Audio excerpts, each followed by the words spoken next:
शुक्लांबरधरं विष्णुं शशिवर्णं चतुर्भुजं प्रसन्नवदनं ध्यायेत् सर्वविघ्नोपशान्तये।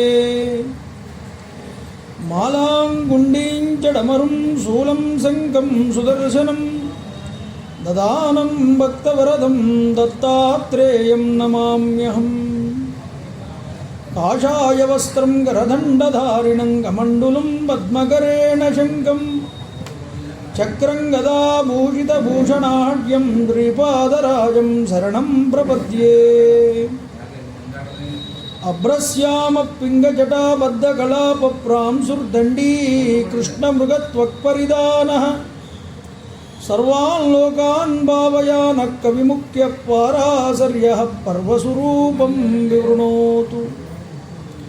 छायायां पारिजातस्य हेमसिंहासनोपरि आसीनमम्बुजश्यामम् आयताक्षमलङ्कृतं चन्द्राननं चतुर्बाहुं श्रीवत्साङ्कितवक्षसं रुक्मिणी सत्यभामाभ्यां सहितं कृष्णमाश्रये।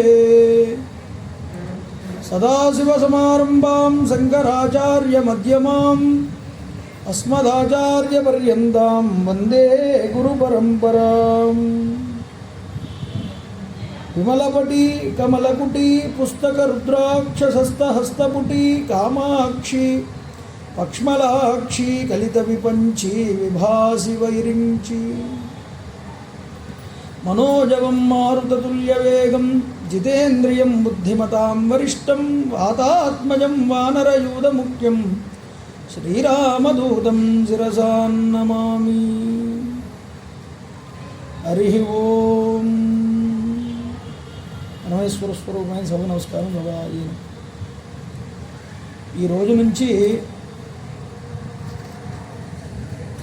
హరిహర దేవాలయ ప్రాంగణంలో ధర్మరాజు గారి యొక్క పేరు మీదుగా సతీష్ గారు వారి ధర్మపత్ని వెంకట గౌరీ గారు ఇద్దరూ కూడా వారి తండ్రి గారిని పురస్కరించుకొని తలుచుకుంటూ ఈ కార్యక్రమాలు ఏర్పాటు చేయడం జరిగింది. అరుణాచల వైభవము అనేటటువంటి అరుణాచలాద్రినాథుడి యొక్క వైభవాన్ని గురించి మనం తెలుసుకోబోతున్నాం ఈరోజు నుంచి.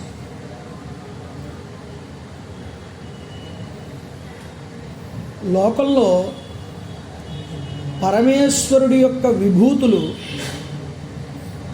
వర్ణనాతీతం. ఇది అని చెప్పడానికి వీలుండదు. ఆయన యొక్క చేష్టితము, ఆయన అనుగ్రహము కూడా అలాగే ఉంటుంది. కానీ అరుణాచలం అన్ని క్షేత్రముల కన్నా విశిష్టమైనటువంటి ఒక క్షేత్రం. దీనికి ఒక ప్రత్యేకత ఉన్నది. ఈ అరుణాచలం గురించి మనం చెప్పుకునే ముందుగానే అరుణాచలానికి ఉన్నటువంటి గొప్ప ప్రశస్తిలో అరుణాచల అనేటటువంటి నామానికి చాలా గొప్ప వైభవం ఉన్నది. అరుణాచలం అని తలుచుకున్నంత మాత్రం చేత సకల పాపములు కూడా దగ్ధమవుతాయి. ఎందుకు అంటే పంచాక్షరి పరమ మంత్రాన్ని కొన్ని వేల సార్లు కనుక జపిస్తే ఎంత ఫలితం వస్తుందో, అరుణాచలాన్ని మనం ఆ యొక్క స్మరణ మాత్రం చేత అరుణాచలం అని పలకడం చేత మనకి అంతటి అనుగ్రహం కలుగుతుంది. కంచి క్షేత్రం చాలా గొప్పదైనటువంటి దేవతలకి నిలయమైనటువంటి క్షేత్రం. అది సకల దేవతలు కంచి క్షేత్రమునందు ఆవహించి ఉన్నారు. ఆ యొక్క కంచి క్షేత్రాన్ని వివరిస్తూ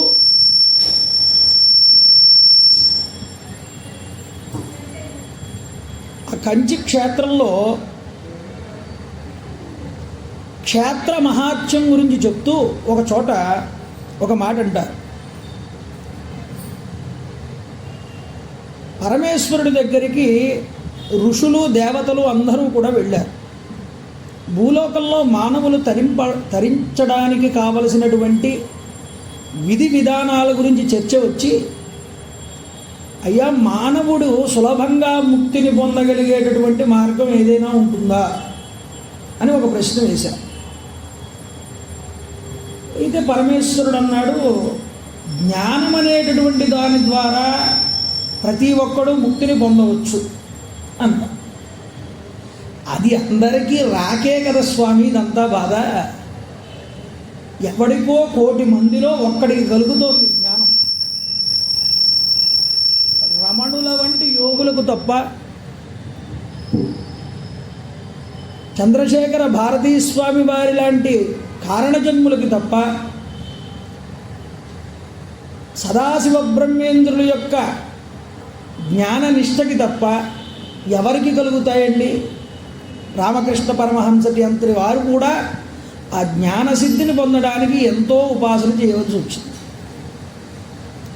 సాధారణమైన వాడికి జ్ఞానం అనేటటువంటిది కలుగుతుందా వేగంగా? ఎన్నో జన్మలలో ఏర్పడిన కర్మ సంచితం వెనకాల ఉన్నది. ఇదంతా పోగొట్టుకుని ధరించాలి అంటే వాడు ఎన్ని జన్మలు ఎత్తాలి స్వామి? ఎన్నో సృష్టిలు వెళ్ళిపోతాయి. మరి సులభంగా మానవుడు ధరించడానికి ఏదైనా మార్గం ఉందా అని పరమేశ్వరుని కైలాసంలో ప్రార్థన చేశారు. ఋషులు దేవతలు దార్శనికులంటే మానవులు ఎలా బ్రతకాలో ఒక మార్గ నిర్దేశకత్వం చేస్తారు. కాబట్టి లోక క్షేమాన్ని కాంక్షిస్తారు వాళ్ళు. పరమేశ్వరుడు భక్త సులభుడు. భక్తుణ్ణి ఎలా అనుగ్రహించాలో ఏదైనా కనుక అనుకుంటే ఆయన కన్నా ముందు మరొకడు ఉండడు. వీళ్ళందరూ వాళ్ళ స్వార్థం కోసం ఏమీ అడగలేదు. లోకక్షేమాన్ని కాంక్షించి లోకులు తరింపజేయడానికి, లోకాలని ధరింపజేయడానికి, జనుల్ని ఉద్ధరింపజేయడానికి అడిగినటువంటి ప్రశ్న. పరమేశ్వరుడు ఆనందించి అన్నాడు, ఒక పని చేయండిరా నాయన, దర్శనాత్ అభ్రసదసి అన్నాడు. లోకంలో పుట్టినవాడు ఎవడైనా సరే ఒక్కసారైనా చిదంబర క్షేత్రాన్ని వెళ్ళి దర్శనం చేయండి, నేను ముక్తి ఇస్తానన్నాడు. సరే అని ఆజ్ఞ తీసుకుని వెనక్కి వెళ్ళా.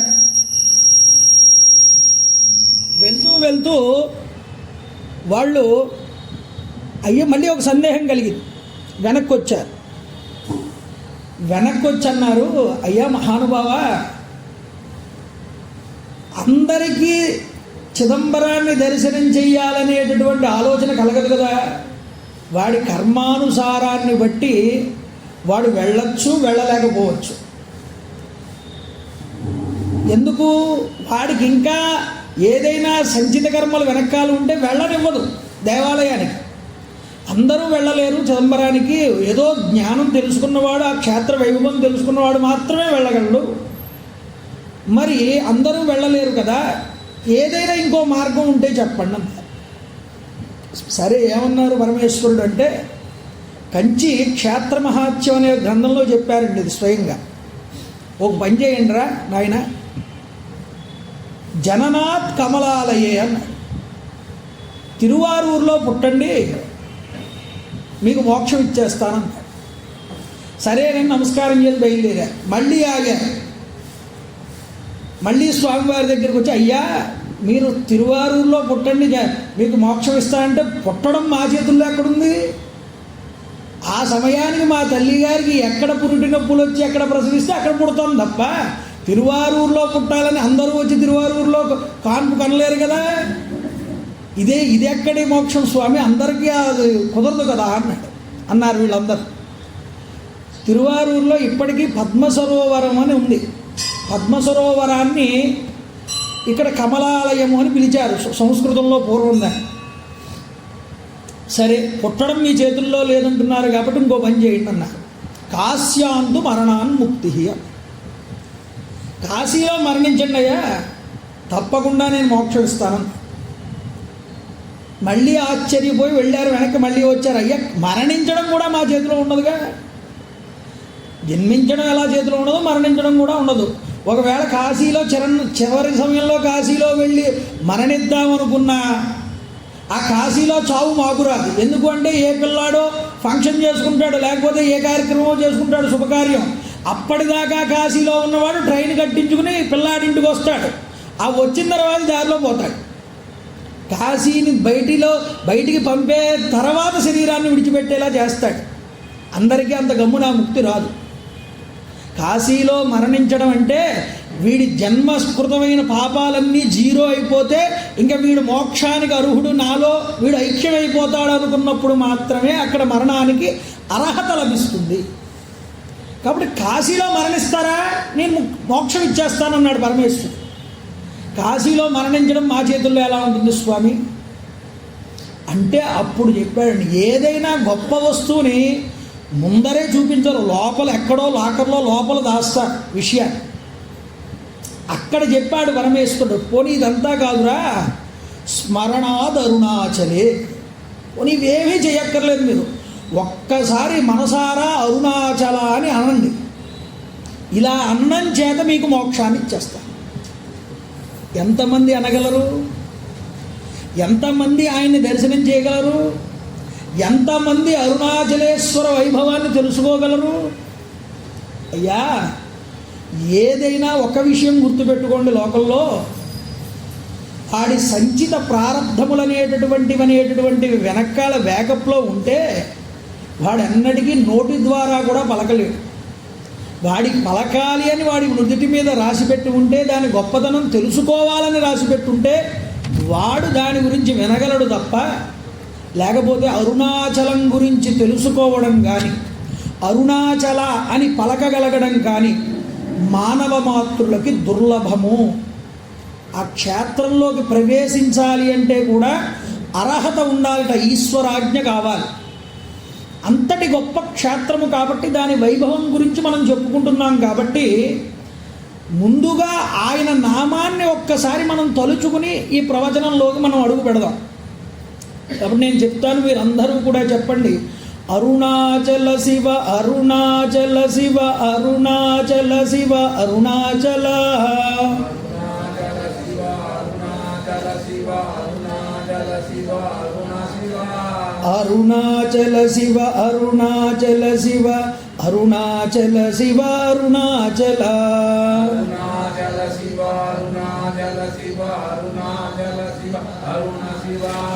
అరుణాచల శివ అరుణాచల శివ అరుణాచల శివ అరుణాచల అరుణాచల శివ అరుణాచల శివ అరుణాచల శివ అరుణాచల అరుణాచల శివ అరుణాచల శివ అరుణాచల శివ అరుణాచల అరుణాచల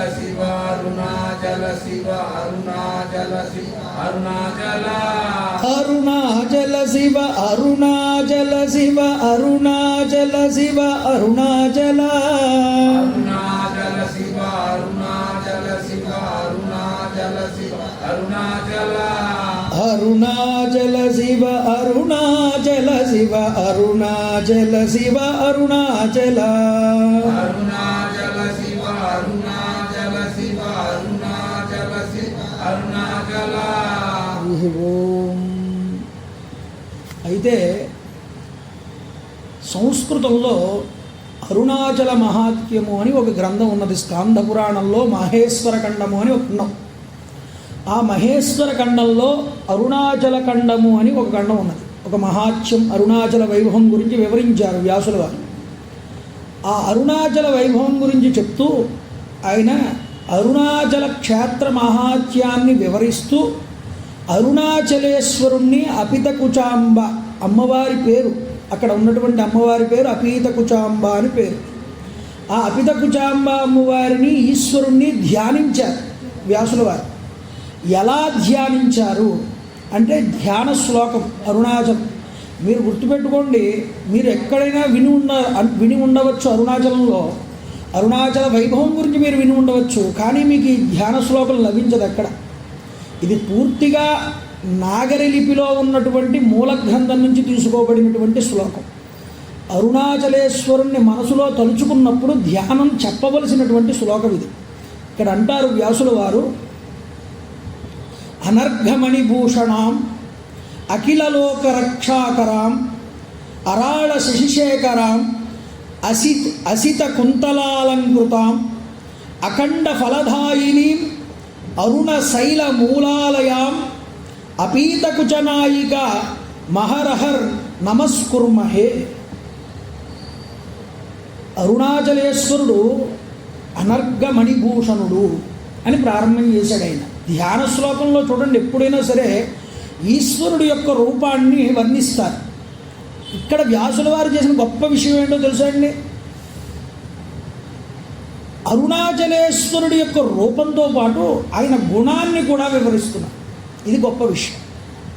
శాంతం పద్మాసనస్థం శశిధరమకుటం పంచవక్త్రం త్రినేత్రం శూలం వజ్రంచ ఖడ్గం పరశుమభయదాం దక్షభాగే వహంతం నాగం పాశంచ గంటాం ప్రళయ హుతవహం సాంకుశం వామభాగే నానాలంకారయుక్తం స్ఫటికమణినిభం పార్వతీశం నమామి. చాలా ప్రసిద్ధి కలిగినటువంటి జ్ఞానశ్లోకం ఈశ్వరుడిది. ఆయన పంచముఖాలతో భాసిల్లుతూ సద్యోజాత అఘోర తత్పురుష ఈశాన వామదేవ ముఖములనేటటువంటి ముఖములతో ధ్యానమగ్నుడై ఇటు కొన్ని ఆయుధాలు చేతితో ధరించి పద్మాసనంలో కూర్చుని తన్మయత్వాన్ని పొందుతూ శశి మకుటాన్ని పైన ధరించి శిరస్సు మీద ఆయన స్ఫటికమణినిభం స్వచ్ఛమైన స్ఫటికంలాగా భాసిల్లతాడు పరమేశ్వరుడు. పరమేశ్వరుని మనం ధ్యానం చేసేటప్పుడు ఇలా ధ్యానం చేయాలి. చూడండి, ఇక్కడ అంటున్నాడు ఆయన అనర్ఘమణిభూషణం. ఆయన అరుణాచలం దగ్గరికి వచ్చేటప్పటికి ఎలా ఉంటాడుట అంటే పరమేశ్వరుడు వివిధ రకాలైనటువంటి ఆభరణాలన్నీ ధరించి ఉంటాడట. అంటే ఆయన్ని ఎలా భావన చెయ్యాలో మనకు చెప్తున్నారు. అరుణాచలాన్ని మనం వెళ్ళినప్పుడు ఆయన్ని స్మరించినప్పుడు భగవంతుడు అనేక ఆభరణాలు, నిజానికి ఆయనకి కొదవ. అందుకనే శంకరాచార్యులు వారు అంటారు, మాంసము తిన్నావు బోయవాడు పెడితే నీకును మాంసము వాంచయేని కరువ నీ చేత లేడుండగా జోకైనట్టి కుటారముండ ననల జ్యోతుండ నీరుండగా పాకం బొప్ప ఘటించితే పునుకును రక్షించ కాబోయచే చేకుంటెంగిలి మాంసమిట్లు తగునా శ్రీకాళహస్తీశ్వర. పరమేశ్వర, నీకు నిజంగా మాంసానికి ఏమైనా కరువు వచ్చిందా? నువ్వు కావాలి అనుకుంటే ఆ చేతిలో లేడి ఉందిగా నీకు, నీకు మూడవ నేత్రం ఉన్నది, నీ చేతిలో ఖడ్గం ఉన్నది. నువ్వు కావాలనుకుంటే నీ చేతిలో ఉన్న కపాలంలో ఆ జింకను వేసేసి నీ మూడవ కంటితో భస్మం చేసి కాల్చి కావాలి అనుకుంటే నువ్వు దాన్నే తినొచ్చుగా. బోయవాడు పెడితే తిన్నదెందుకు? నీకు ఏమైనా మాంసం కరువు వచ్చిందా అంటే కాదుట. ఆయన భక్త సులభుడు, ఆయనకి కావాల్సిందంటూ ఏమీ లేదు. నిజానికి శంకరాచార్యుల వారు ఒక మాట అంటారు, ఏమిటి అంటే, అయ్యా నీ చేతిలో మేరు పర్వతం ఉంది, బంగారపు కొండ. ఆ కొండే నీ దగ్గర ఉన్నప్పుడు నీకు ఆభరణాలకి లోటేమిటి? నవనిధులకి అధిపతి అయినటువంటి కుబేరుని నీ పక్కన చేతులు పట్టుకుని నిలబడ్డాడు. అలాంటప్పుడు నీకు దేనికి లోటు స్వామి? అందరినీ నువ్వు అనుగ్రహిస్తున్నావు కదా, నీకు నేను ఏమి ఇవ్వగలను? నేను నీకు ఏమీ ఇచ్చుకోలేను. నా హృదయం అనేటటువంటి పద్మాన్ని నీ పాదాల దగ్గర పెడుతున్నా, తీసుకోమన్నా. కాబట్టి పరమేశ్వరుడికి కావలసింది మనస్సు. అది నువ్వు ఎంతవరకు ఆయన దగ్గర పెట్టావన్నది కావాలి. అందువల్ల ధ్యానం చేసేటప్పుడు పరమేశ్వరుని అరుణాచలంలో ఎలా చూడమన్నారు అంటే, నీ మనసును ఎలా లగ్నం చేయమన్నారు అంటే, అక్కడ మణిమకుటమైనటువంటి హారములను ధరించి పరమేశ్వరుడు ఆభరణయుక్తంగా కిరీటంతో విలసిల్లుతున్నాడు. అఖిల లోక రక్షాకరం, అక్కడ నుండే లోకాలన్నింటినీ రక్షిస్తున్నాడు. అరుణాచలము భూమికంతటికీ కూడా కేంద్ర బిందువు అండి. అరుణాచలం అనేటటువంటి ఇరుసు మీద ఈ జగత్తంతా కూడా నడుస్తోంది అంటాడు అరుణాచల మహత్యంలో వ్యాసులు వారు. అంటే ఈ బ్రహ్మాండమంతా దేని మీద ఆధారపడి తిరుగుతోంది అంటే ఈ అరుణాచలము అనేటటువంటి పర్వతం మీదే. అది పర్వతం, కొండ కాదు, అది పరమేశ్వరుడు. ఆయన స్థాణుహు అని పిలువబడ్డాడు. స్థాణుహు అంటే అర్థం ఏమిటి? కదలనటువంటి వాడు. కదలనటువంటి వాడు ఆయన సంకల్ప మాత్రం చేత కదలికని పొందించి ఈ జగత్తునంతటినీ సృష్టించాడు శక్తితో, పక్కన శక్తి అమ్మవారిని పెట్టుకుని. ఆ కదిలినటువంటి వ్యక్తి, ఆ పరమేశ్వరుడు ఒక చోట స్థాణువై అచలమై నిలబడ్డాడు. అది అరుణాచలము, గుర్తుపెట్టుకోండి. అది అందువల్ల ఆయన లోకరక్షణనంతటినీ ఎక్కడి నుంచి చేస్తున్నాడు అంటే ఈ అరుణాచలం అనే క్షేత్రము నుండి చేస్తున్నాడు. అలాగే అరాళ శిశిశేఖరం అసిత కుంతలాలంకృతం, రకరకాలైనటువంటి పుష్పమాలికలతో హారాలతో అలంకృతుడై చంద్రరేఖను ధరించి అఖండ ఫలదాయిని సకల ఫలాలని మనసు ఏది కోరుకుని పరమేశ్వరుని ప్రార్థిస్తున్నామో ఆ కోరికను ఆయన తప్పకుండా తీరుస్తున్నాడు. ఒరే, నువ్వు ఇది కోరుకున్నావు కానీ అరుణాచలాన్ని నువ్వు ఉపయోగించుకోవడం నీకు సరిగ్గా రావట్లేదు. అరుణాచలం ఏదైనా ఇవ్వగలదు, మోక్షాన్ని కూడా ఇవ్వగలదు. కానీ నువ్వు మోక్షం కోరుకోకుండా ఒక సాధారణమైన కోరిక కోరుకుంటున్నావు నా దగ్గరికి, నేను కాదన్ను. కానీ అది ఇచ్చినా నీకు మోక్షాన్ని కట్టబెడతాను. ఆ కట్టబెట్టడానికి కావలసినటువంటి ఆర్తిని నువ్వు పొందు. అందుకోసం నేను ఇక్కడ ఉన్నానని చెప్తున్నాడు పరమేశ్వరుడు. అందుకనే అఖండ ఫలదాయిని, అది ఇవ్వదు అన్న కోరికంటూ ఏది లేదుట. అది ఏదైనా ఇస్తుంది ఆ అరుణాచలం అనేటటువంటి క్షేత్రం. అంతేకాదు అరుణశైల మూలాలయం, ఆ అరుణగిరికి దగ్గరగా కిందన ఉన్నటువంటి ఆ యొక్క పరమేశ్వరుడు ఉన్నాడే, ఆయన సాకారమూర్తి, సద్గుణమూర్తి. ఆయనే కొండ రూపంలో వెనకాల భాసిల్లుతున్నాడు పరమేశ్వరుడిగా. అందువల్ల అపీతకు జనాయిక మహరహర్ నమస్కుర్మహే, అటువంటి ఈశ్వరుడు పక్కన ఎడమ పార్శ్వం వైపు అపీతకుచాంబను కలిగి ఉన్నట్ట. అటువంటి అపీతకుచాంబ అరుణాచలేశ్వరుణ్ణి నేను నమస్కుర్మహే, నమస్కరిస్తున్నాను అన్నారు వ్యాసులు వారు. ఇప్పుడు గుర్తుపెట్టుకోండి, అమ్మని అయ్యని కలిసి కొలిస్తేనే మనకి సకలమైనటువంటి సిద్ధి కూడా కలుగుతుంది. అందుకనే అరుణాచల క్షేత్రమునందు పరమేశ్వరుడు అర్ధనారీశ్వర స్వరూపాన్ని పొందాడు. ఎందుకు అర్ధనారీశ్వర స్వరూపాన్ని పొందాడు అంటే ఆయన శక్తి వేరు కాదు. శివశక్త్యాయుక్త యది భవతి శక్త ప్రభవితం, ఆ శక్తి పక్కన లేకపోతే ఆయన కథలను కూడా కదలలేటండి. అందువల్ల శక్తిని ఆయన యందు లయం చేసుకున్నాడు. ఆ కొండ భాగం అంతా కూడా ఏమిటి? ఈశ్వర స్వరూపమే, అది కూడా అర్ధనారీశ్వర స్వరూపమే అన్నారు. అరుణాచలంలో ఆలయం, అరుణాచలేశ్వర ఆలయం దగ్గర నుంచి మనం ప్రదక్షిణ ప్రారంభం చేసి వెళ్తూ ఉంటే ఆ తూర్పున ఇంద్రలింగాన్ని దాటుకుని దక్షిణం వైపు యమలింగాన్ని దాటుకుని పశ్చిమం వైపుకు వెళ్ళగానే అక్కడ మనకి ఆది అన్నామలై దేవాలయం కనిపిస్తుంది. ఆ ఆది అన్నామలై దేవాలయం వరకు ఉన్న భాగమంతా కూడా అమ్మవారి యొక్క స్వరూపం అండి కొండ. ఈ ఆది అన్నామలై దేవాలయం దగ్గర నుంచి మళ్ళీ అరుణాచలం దగ్గరికి ఉత్తరము ఈశాన్యము మళ్ళీ తూర్పు వైపుకి వచ్చేంత వరకు ఈ భాగం అంతా కూడా ఈశ్వర స్వరూపంగా కొలుస్తారు. గుర్తుపెట్టుకోండి. కాబట్టి ఆ కొండ ఈశ్వర స్వరూపం, ఆ కొండ ఈశ్వరుడి యందు ఐక్యమైనటువంటి అమ్మ స్వరూపం కూడా. ఎందుకని అది అర్ధనారీశ్వర స్వరూపం. కాబట్టి ఇక్కడ అమ్మవారిని అయ్యవారిని కలిపి ప్రార్థన చేశారు. అందుకనే స్మరణాదరుణాన్ముక్తి, ఒక్కసారి మీరు స్మరించండి అరుణాచలేశ్వరుణ్ణి, మీకు తప్పకుండా ముక్తి కలుగుతుంది. ఇందులో మరొక సందేహం అక్కర్లేదు. అరుణాచలం అండి మీరు ఎక్కడో పురాణంలోని తీసుకుని మాట చెప్తున్నారు. అరుణాచలము పురాణంలోనే కాదండి, ఈ అరుణగిరి గురించి అరుణాచలేశ్వరుడు గురించి వేదంలో కూడా చెప్పబడింది, ఉపనిషత్తుల్లో చెప్పబడింది. అంతటి మహిమాన్వితమైనటువంటి క్షేత్రం అరుణాచలం. నమస్తామ్రాయ చ అరుణాయ చ నమ శృంగాయ చ పశుపతయే చ. నమకంలో చెప్తారు శ్రీరుద్రంలో నమస్తామ్రాయ చ అరుణాయ చ. ఈ అరుణాయ చ అన్నదే అరుణాచలము. గుర్తుపెట్టు. ఈ అరుణ అనే పేరు ఎందుకు వచ్చింది అంటే ఇది అగ్ని బీజం, అగ్ని స్తంభంగా, అగ్ని స్వరూపంగా, జ్ఞానాగ్నిగా దర్శనమిచ్చారు పరమాత్మ ఈ క్షేత్రమును.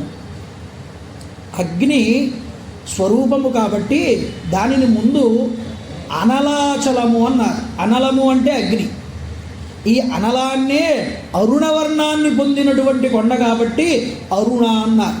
అరుణ అంటే అగ్ని, అరుణ అంటే ప్రకాశం, అరుణ అంటే కాంతి, అరుణ అంటే జ్ఞానం, అరుణ అంటే సకల విద్యాస్వరూపం.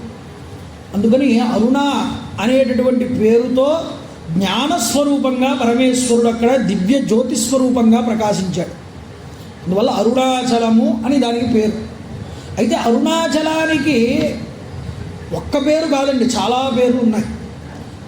ఎలా ఉన్నాయి, ఏమేం పేర్లు ఉన్నాయి అరుణాచలానికంటే, ముందుగా అరుణాచలానికి శివలోకము అని పేరు. నిజానికి మనం చెప్పాలి అంటే కాశీ వెళ్ళారు. కాశీలో స్వామివారు ఒక మూర్తి రూపాన్ని ధరించి ఉంటారు విశ్వేశ్వర స్వరూపంగా. కైలాసం వెళ్ళారు, మానస సరోవరం.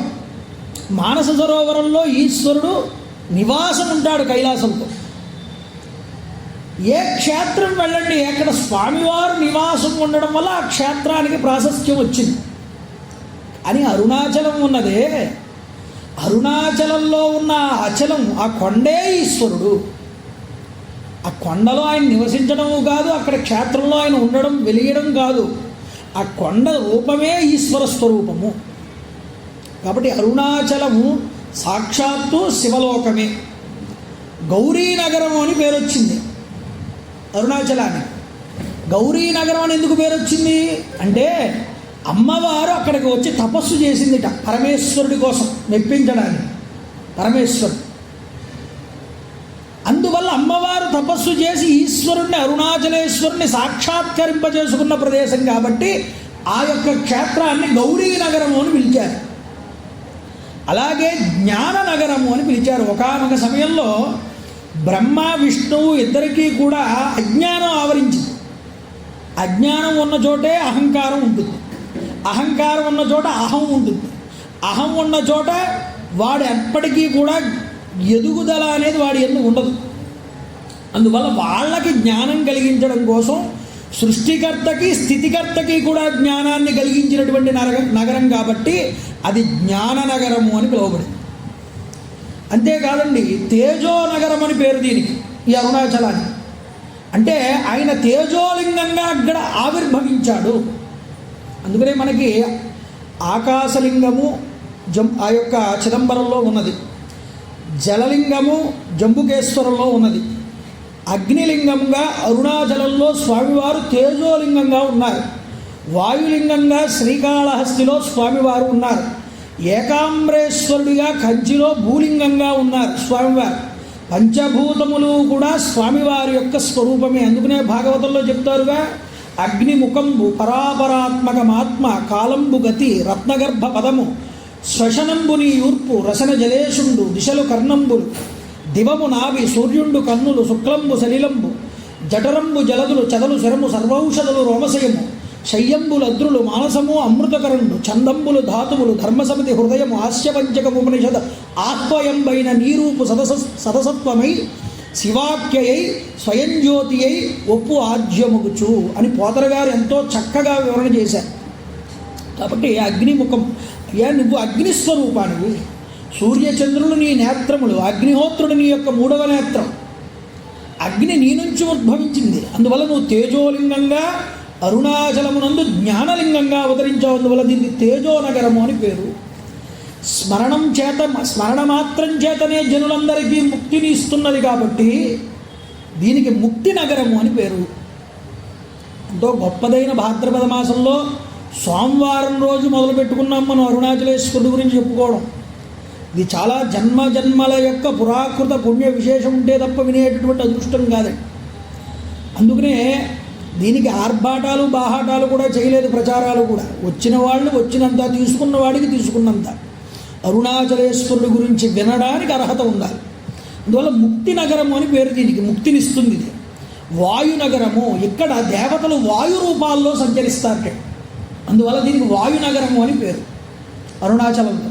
అందువల్ల మనం ప్రదక్షిణ చేసేటప్పుడు కూడా ఒకవైపు మార్గం వాళ్ళకి ఇస్తారు దేవతలకి. వాళ్ళు వాయు మార్గంలో వాయు రూపంలో తిరుగుతారు, ప్రదక్షిణ చేస్తూ ఉంటారు కొండ చుట్టూ. అంతేకాదు దీనికి తిరువణ్ణామల స్థలేశ్వరము అని పేరు. దక్షిణ కైలాసము అని పేరు. దక్షిణంగా ఉన్నటువంటి కైలాస స్వరూపంగా ఉన్నవాడు కూడా ఆయనే. అరుణాచలము మనం చెప్పుకున్నాం, అరుణగిరి అని కూడా పేరు, అరుణాద్రి అని పేరు. ఎన్ని పేర్లో చూడండి అరుణాచలాన్ని. శోణాచలము, శోణా నది ప్రవహిస్తోంది అక్కడ. అంతేకాదు శోణము అంటే ప్రకాశము అని అర్థం, కాంతి అని అర్థం. శోణాద్రీషుడు అంటారు ఆయన. శోణాద్రినాథుడు అంటారు. ఆయనకి ప్రత్యేకించి కొన్ని నామాలు ఉన్నాయి అరుణాచలేశ్వరుడికి. మనం రోజు చెప్పే శివనామ సహస్రనామం శివ అష్టోత్తరం కాదండి. ఆయన గౌతమ మహర్షి వారికి చెప్పారు, నన్ను ఈ నామాలతో అర్చించాలి అరుణాచలంలో. ప్రత్యేకించి ఈ నామాలతో చెప్పిన దాంట్లో శోణాద్రినాథుడు అని పేరు పెట్టాడు. అందువల్ల శోణాద్రి, శోణాచలము అని పిలుస్తారు ఈ అరుణాచలాన్ని. ఇన్ని నామాలతో అరుణాచలేశ్వరుడు మనందరినీ కూడా దక్షిణ పదమునందు ఉండి అనుగ్రహిస్తున్నాడు అంటే మనకన్నా గొప్ప అదృష్టవంతులు మరి ఎవరుంటారండి? వేదంలో కేనోపనిషత్తు అని ఒక ఉపనిషత్తు ఉంది. ఉపనిషత్తుల్లో అరుణాచలం గురించి చెప్తున్నాను వినండి. కేనోపనిషత్తులో ఒక కథ ఉందండి. ఏమిటి అంటే, దేవతలందరూ కూడా రాక్షసులతో యుద్ధం చేస్తూ ఉంటారు. యుద్ధం చేస్తూ ఉన్నప్పుడు దేవతలు ఓడిపోవడం మొదలు పెడతారు. రాక్షసులు నగ్గుతున్నారు. అందరూ వచ్చి శ్రీ మహావిష్ణువుని ప్రార్థన చేశారు. శ్రీ మహావిష్ణువు వచ్చి దేవతల వైపు నిలబడి వాళ్ళందరినీ కూడా ఓడించాడు. రాక్షసులు, దేవతలకి విజయం వచ్చింది. శ్రీ మహావిష్ణువు అంతర్ధానం అయిపోయారు. ఇప్పుడు ఏం చెయ్యాలి? దేవతలు వినమ్రులై ఉండాలి. ఎవరి యందు? భగవంతుడి యందు. కానీ ఏమైందంటే వాళ్ళల్లో అహంకారాలు బయలుదేరి వాళ్ళ యందు అహంకారం పొటమరించి దీనికి అంతటికీ కారణం మేమే, మాకన్నా గొప్పవాళ్ళు మరొకళ్ళు లేరు అని సంబరాలు చేసుకోవడం మొదలుపెట్టారట. అహంకరించాడు దేవేంద్రుడు అంతటి వాడు. ఇదంతా మా విజయం, మా గొప్పతనం, మేము పూనుకోకపోతే ఇది అవ్వదు అన్నంత స్థాయికి వెళ్ళిపోయారు. ఏ పరమేశ్వర విభూతి వల్ల అనుగ్రహాన్ని పొంది చనిపోతాము, ఓడిపోతాము అనుకున్న స్థాయి నుండి మళ్ళీ గెలవగలిగే స్థాయికి వచ్చారో దేవతలంతటి వాళ్ళు కూడా అహంకారాన్ని పొందారండి. ఇలా అహంకారం పొందినటువంటి దేవతల్ని, దేవేంద్రుణ్ణి వాళ్ళకి బుద్ధి చెప్పడం కోసం ఆకాశంలో ఒక తేజో రూపం ఒక్కసారి ప్రకాశించింది. చూడండి, ఈ దేవతలందరూ చూశారు ఆ తేజో రూపాన్ని. ఏమిటి తేజోస్వరూపం? ఇదేమిటి, దీని విశేషం ఏమిటో తెలుసుకోవాలని చెప్పి దేవేంద్రుడు ఏం చేశాడంటే ముందు అగ్నిహోత్రుని పంపించాడు. తేజస్సు నువ్వే అగ్నిహోత్రుడు అనుకుంటే నీకన్నా తేజోవంతంగా ఉంది ఆ కాంతి. ఓ అగ్నిహోత్రుడా, నువ్వు వెళ్ళి పరీక్షించవయ్యా అన్నాడు. చూడండి, అగ్నిహోత్రుడు వెళ్ళాడు ఆ తేజస్సు దగ్గరికి. ఎవరు నువ్వు అని అడిగాడు. అడిగితే ఆ తేజో కాంతి ఎదురుగుండా ఒక గడ్డి పరక పెట్టింది. ఏం చేస్తావు నువ్వు? నేను దేన్నైనా దహిస్తానన్నాడు. అయితే ఈ గడ్డి పరకని దహించు, నువ్వు చూస్తాను. అంతా వినిపిస్తోంది, తేజస్సు కనిపిస్తోంది, ముందర ఇంకేం కనిపించట్లేదు. అగ్నిహోత్రుడు ఎంత ప్రయత్నం చేసినా, అగ్నిని ఎంత ఉపయోగించినా ఆ యొక్క పరక, గడ్డి పరక కాలలేదుటండి. ఏమీ చెయ్యలేక గర్వం అడిగిపోయి వెనక్కి వచ్చాడు. వెనక్కి వచ్చి ఆ యొక్క ఇంద్రుడికి చెప్పాడు, ఆ తేజస్సు ముందు నేను నిలబడలేకపోయాను, అది చాలా శక్తివంతమైంది, దాని గురించి నేను తెలుసుకోలేకపోయాను అని చెప్పాడు. తర్వాత వరుణుణ్ణి పంపించాడు, వాయువుని పంపించాడు. ఏం చేయగలవు? నేను ఏదైనా ఎగిరి పాడేస్తాను, అవతలకు విసిరేస్తానని. ఇదిగో గడ్డి పరక పెట్టాను, విసురుగన్నా.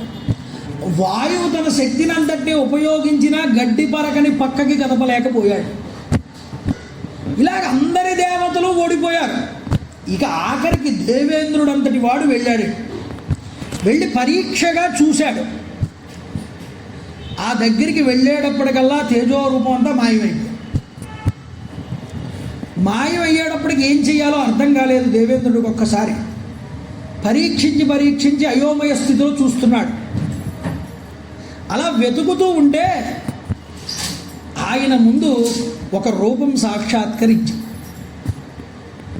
నేను ఇప్పుడు చెప్తున్న ఉపనిషత్తులో ఉన్న కథ అరుణాచలానికి లింక్ అండి. అందుకని మీరు అర్థం చేసుకోవాలి, ముందు ఈ కథ చెప్తున్నాను మీకు. రమణ మహర్షి వారు ఎప్పుడు ఈ కథ చెప్తూ ఉండేవారు. ఆశ్రమంలో వచ్చినటువంటి వారందరికీ కూడా కూర్చోబెట్టి చూడండి, దేవేంద్రుడికి ముందు ఒక శక్తి ప్రత్యక్షమైంది. ఎవరు మీరు అని అడిగాడు. నేను శక్తిని, ఆధ్యాశక్తిని, పరాశక్తిని అని ఆవిడ చెప్పింది. మరి ఇందాక కనిపించిన తేజస్సు ఉందే, ఆ తేజస్సు ఏమిటని అడిగాడు. ఆయనే పరబ్రహ్మము అని చెప్పిందండి శక్తి స్వరూపమైనటువంటి అమ్మవారు. ఆయనే పరబ్రహ్మన్రా, ఆయన ఎలా నడిపిస్తే మీరందరూ అలా నడుస్తారు. ఆయన ఆజ్ఞ లేకపోతే మీరు గడ్డి పరకని కూడా పక్కకి కలపలేరు. అది చూపించడానికే ఇందాక మీ వాళ్ళందరూ వచ్చి ప్రయత్నం చేశారు, ఏమీ చేయలేకపోయారు. అంటే నేను చేస్తున్నాం, మేం పొందుతున్నాం, మాది అని గర్వాన్ని పొందొద్దు మీరెవరు కూడా. ఆయన వెనకాల బ్యాక్గ్రౌండ్లో ఉండి మిమ్మల్ని నడిపించకపోతే మీరు ఇలా అడుగు తీసి ముందరకు అడుగు వేయలేరు అని అమ్మవారు జ్ఞానబోధ చేసిందండి. ఎవరికి? ఆ యొక్క దేవేంద్రుడికి. ఇది కేనోపనిషత్తులో యొక్క కథ. ఏమిటి దీని అర్థం అంటే, మనం మానవుల శరీరాల్లో ఇంద్రియాలు ఉన్నాయి.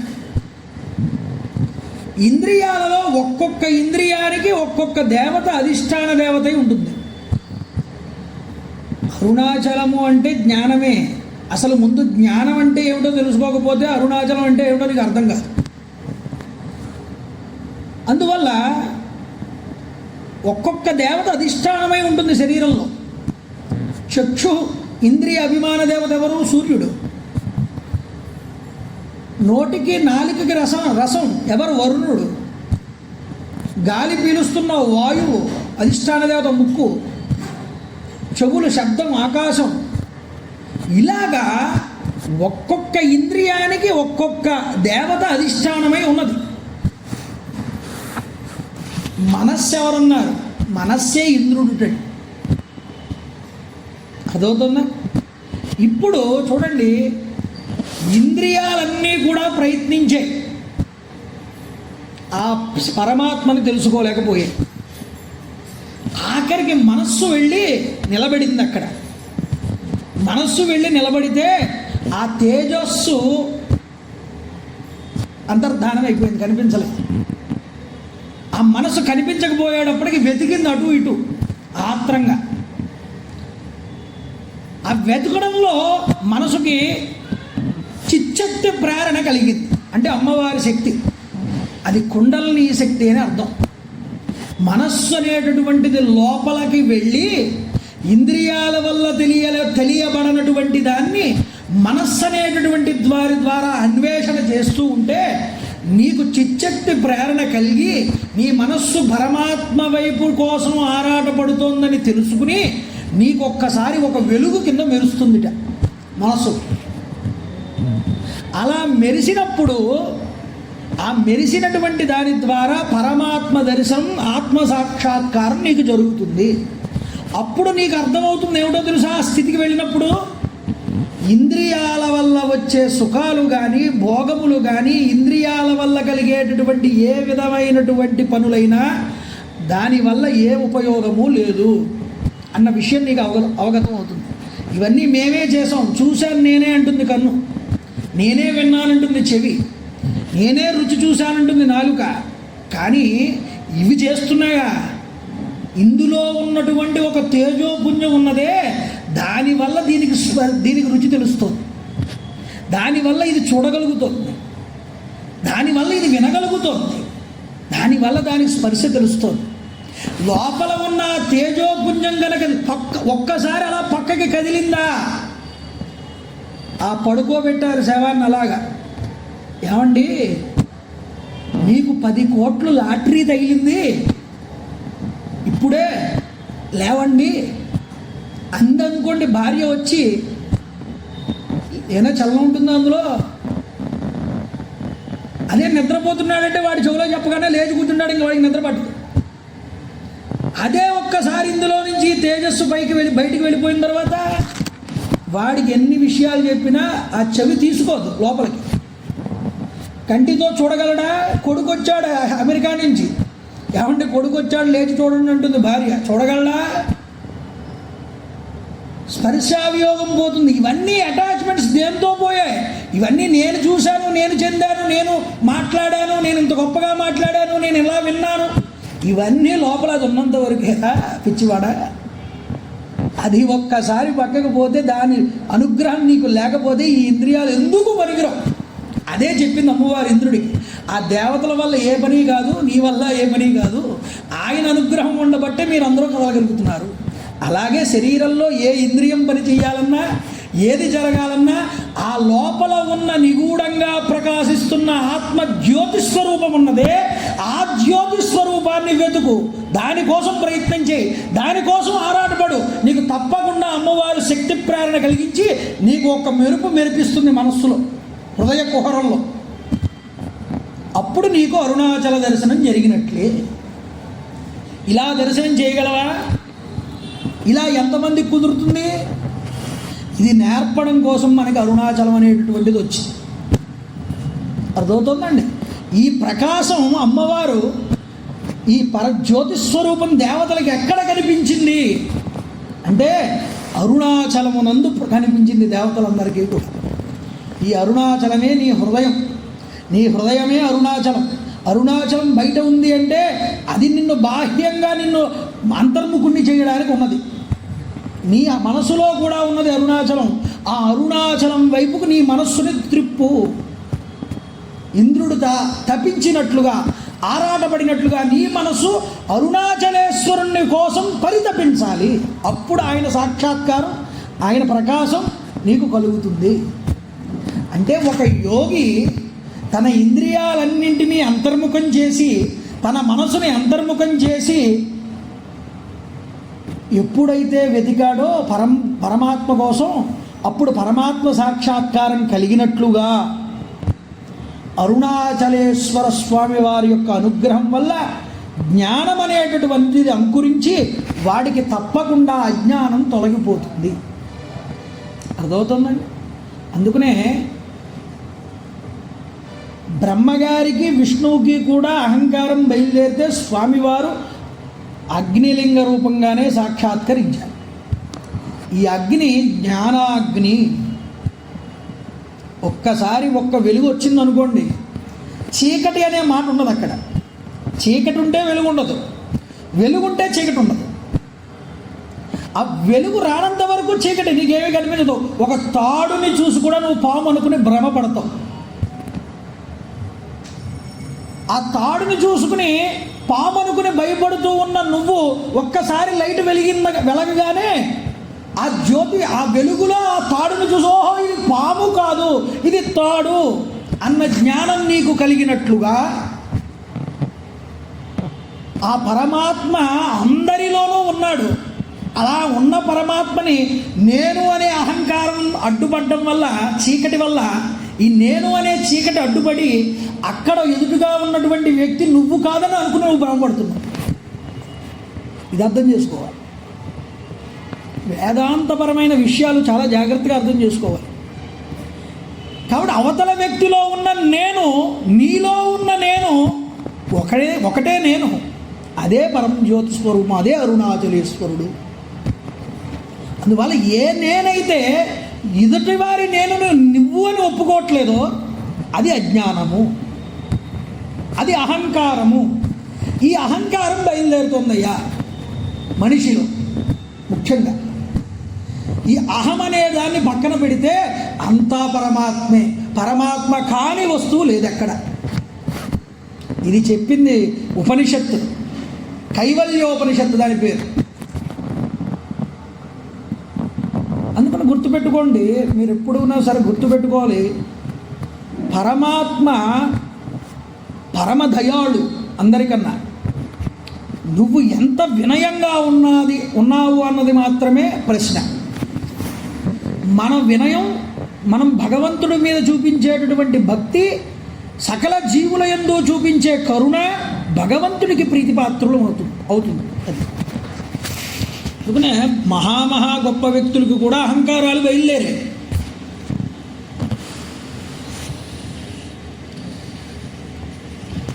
ఒకానొక సమయంలో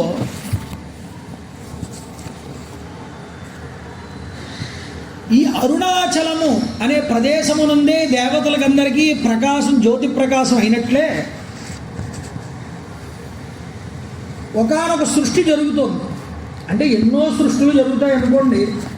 కొత్తగా సృష్టి పుట్టడం, మళ్ళీ దాన్ని నడపడం, మళ్ళీ దాన్ని లయం చేయడం, మళ్ళీ దాన్ని తిరోధానం చేయడం, మళ్ళీ అనుగ్రహం చేయడం, ఈ 5 కృత్యాలు ఎప్పుడూ జరుగుతూ ఉంటాయి. ఒకసారి సృష్టి జరిగినప్పుడు బ్రహ్మగారు, విష్ణువు ఒకరినొకరు నేను గొప్ప అంటే నేను గొప్ప అనుకుంటున్నారు. ఎలాగా? విష్ణువు నిద్రిస్తున్నాడు శేషతల్పం మీద. ఒరే బాలక లే, నేను సృష్టికర్తని, నిన్ను సృష్టించిన వాడిని నేనే అని గర్వంగా మాట్లాడితే శ్రీ మహావిష్ణువు లేచి, నువ్వు మనసులో కోపం వచ్చినా ఏమీ అనకుండా ఒక మాట అన్నాడు ఆయన. మత్సం జగదిదం వత్స మనుషేత్వం హి చోరవత్ మన్నాభి కమలా జ్ఞాత పుత్రస్థం భాషసే వృధా. నాయన, నువ్వెవరు నాయన? ఈ జగత్తంతా కూడా నాయందు ఉన్నది. నువ్వు దొంగలాగా వచ్చి ఈరోజు నా దగ్గర ప్రవర్తిస్తున్నావు. నిజానికి నువ్వు నా నాభికమంలో నుంచి పుట్టినటువంటి వాడివి. ఇది తెలుసుకో నువ్వు అన్నాడు శ్రీ మహావిష్ణు. అంటే అహమేవ వరోనత్వం అహం ప్రభు పరస్పరం హంతుకామో చక్రతు సమరోద్యమం. నేను గొప్ప అంటే నేను గొప్ప అనుకుంటున్నారు ఒకళ్ళొకళ్ళు పరస్పరం కూడా. నేనే గొప్ప అనుకుంటూ వాళ్ళు యుద్ధానికి కూడా సిద్ధపడుతున్నారండి. అంటే నీకన్నా నేను గొప్పవాడిని, నీకన్నా నేనే గొప్పవాడిని, ఈయన ఆయన ఒకళ్ళొకళ్ళు అవుతున్నారు. హంసవాహనం మీద బ్రహ్మగారు ఎక్కారు, గరుడ వాహనం మీద విష్ణువు ఎక్కాడు. వీళ్ళ పరిజనాలు వీళ్ళకున్నారు, వాళ్ళ పరిజనాలు వాళ్ళకున్నారు. యుద్ధం చేసుకోవడం ప్రారంభం చేశారు.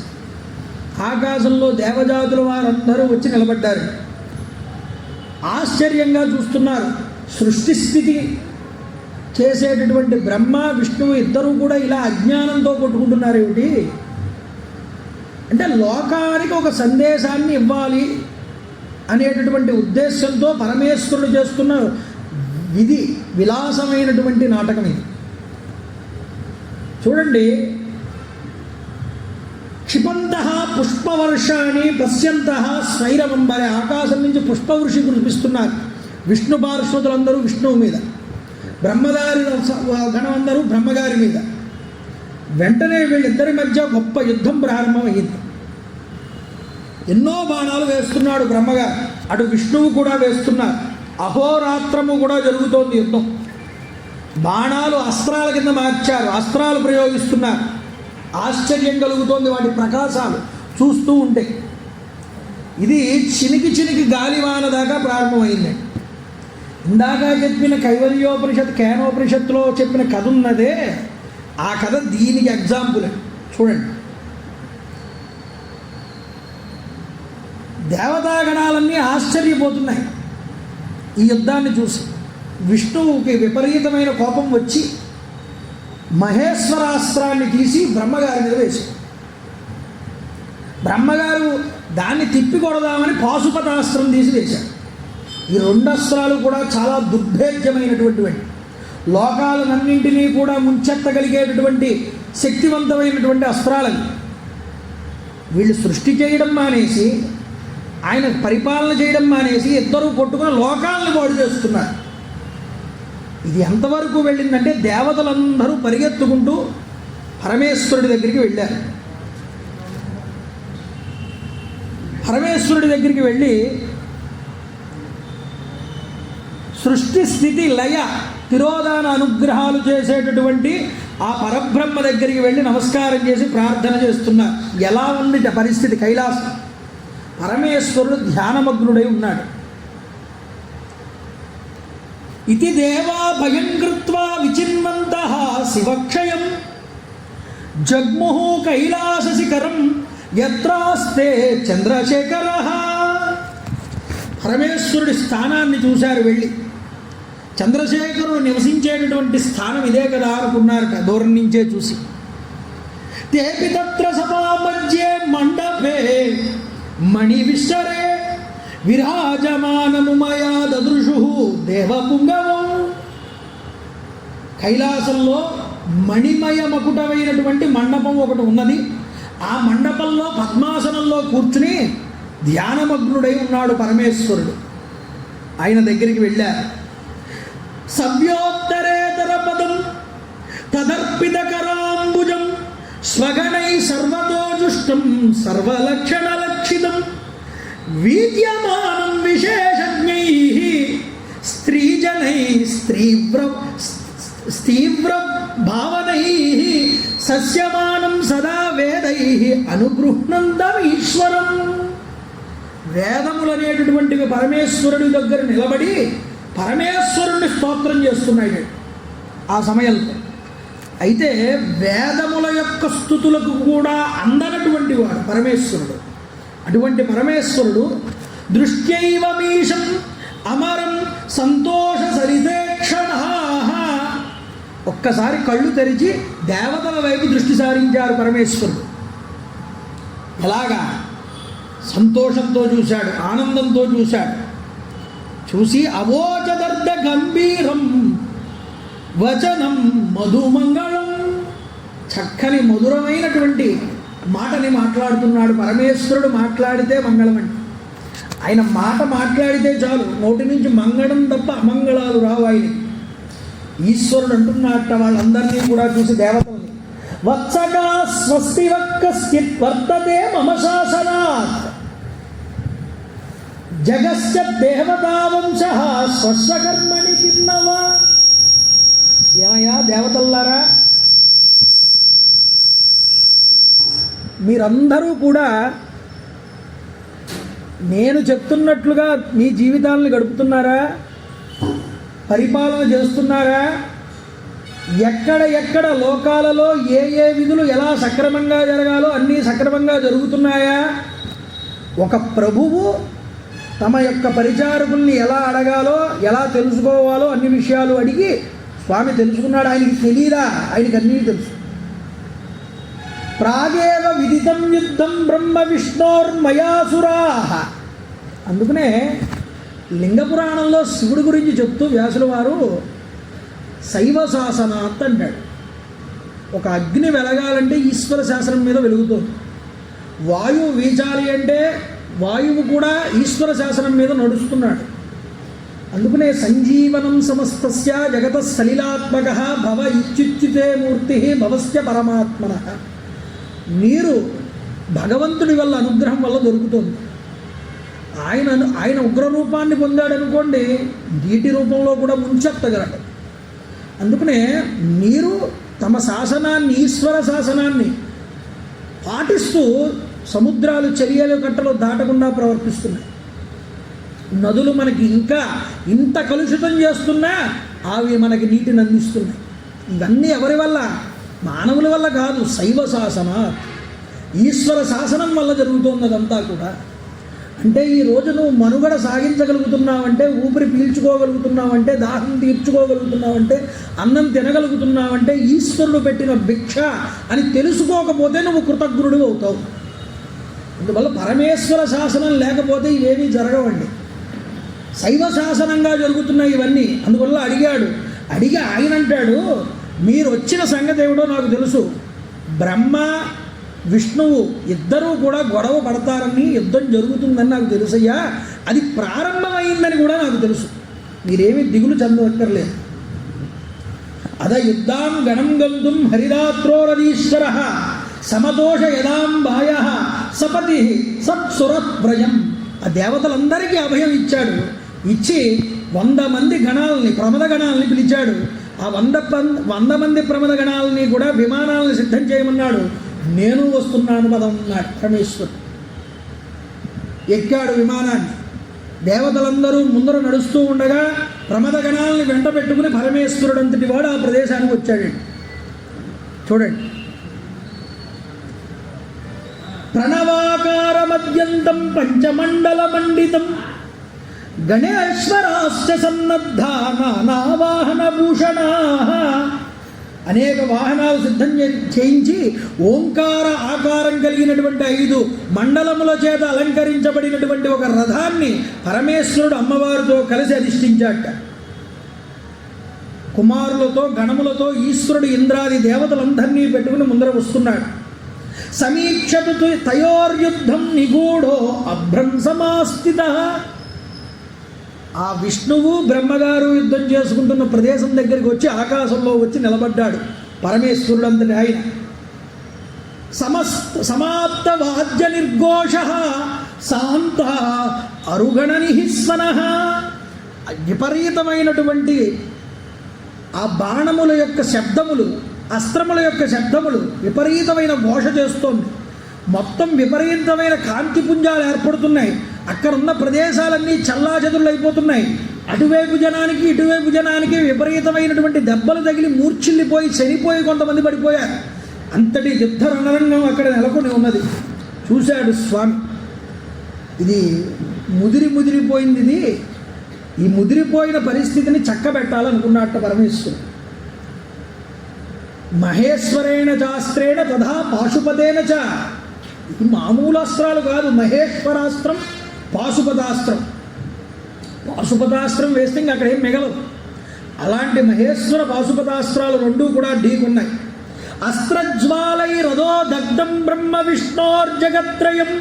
3 లోకాలు తగలబడిపోతున్నాయా అన్నంతగా ఆ విస్ఫోటనం ఏర్పడింది అక్కడ. ఈశోపితం నిరీక్షాద హ్యకాల ప్రళయం వృషం. ఇక ప్రళయం వచ్చే పరిస్థితి ఏర్పడిందని పరమేశ్వరుడు ఒక సంకల్పం చేశాడు. చూడండి, మహానల స్తంభ విభీషణాకృతిర్బభూవ తన్మధ్యతలేస విష్కలః. ఒక అగ్నిస్తంభ రూపంలో లింగాకృతిలో ఆద్యంతములనేటటువంటివి కనిపించనంతగా ఒక విపరీతమైనటువంటి పెద్ద అగ్నిస్తంభం ఈ బ్రహ్మగారికి విష్ణువుకి మధ్యలో ఆవిర్భవించింది. ఆశ్చర్యపోయాడు బ్రహ్మంతటి వాడు, ఆశ్చర్యపోయాడు. ఇక్కడ విష్ణువు ఆశ్చర్యపోయాడు. అశరీర వాక్కు పలికిందండి. ఏమిటి, ఎప్పుడూ చూడలేదు ఇంత జ్యోతిస్తంభం కనిపిస్తోంది. ఆశ్చర్యం ఏమిటో తెలుసా, అంత ప్రళయాన్ని సృష్టించేటటువంటి పాశుపతాస్త్రము మహేశ్వరాస్త్రము రెండూ కూడా ఈ అగ్నిస్తంభంలోకి వెళ్ళి లీనమైపోయాయి, కలిసిపోయాయి. పెద్ద కట్టెలన్నీ వేసి పెద్ద మంట వేశారండి. అందులో చిన్న అగ్గిపుల్ల వెలిగించి పాడేస్తే ఏమవుతుంది? ఆ అగ్గి ముందు ఈ అగ్ని నిలబడుతుందా? అలాగా ఆ తేజోస్తంభం ముందు ఆ పాశుపతాస్త్రము మహేశ్వరాస్త్రం కూడా నిలబడలేదు, ఆయనలోకి వెళ్ళి కలిసిపోయి. వీళ్ళు ఆశ్చర్యపోతున్నారు. అశరీర వాక్కు పలికింది. మీరు మీ యొక్క స్తంభం యొక్క ఆద్యంతములు తెలుసుకుని రండి, అప్పుడు ఎవరు గొప్పవారో తెలుస్తుందన్నారు. అంది ఆ యొక్క అశరీర వాక్కు. విష్ణువు ఇంక ఆలస్యం చేయకుండా అన్నారు, నేను ఇద్దరం కలిసి ఒకదాన్ని చూస్తే ఇంకొక అంచు మనకి కనిపించదు.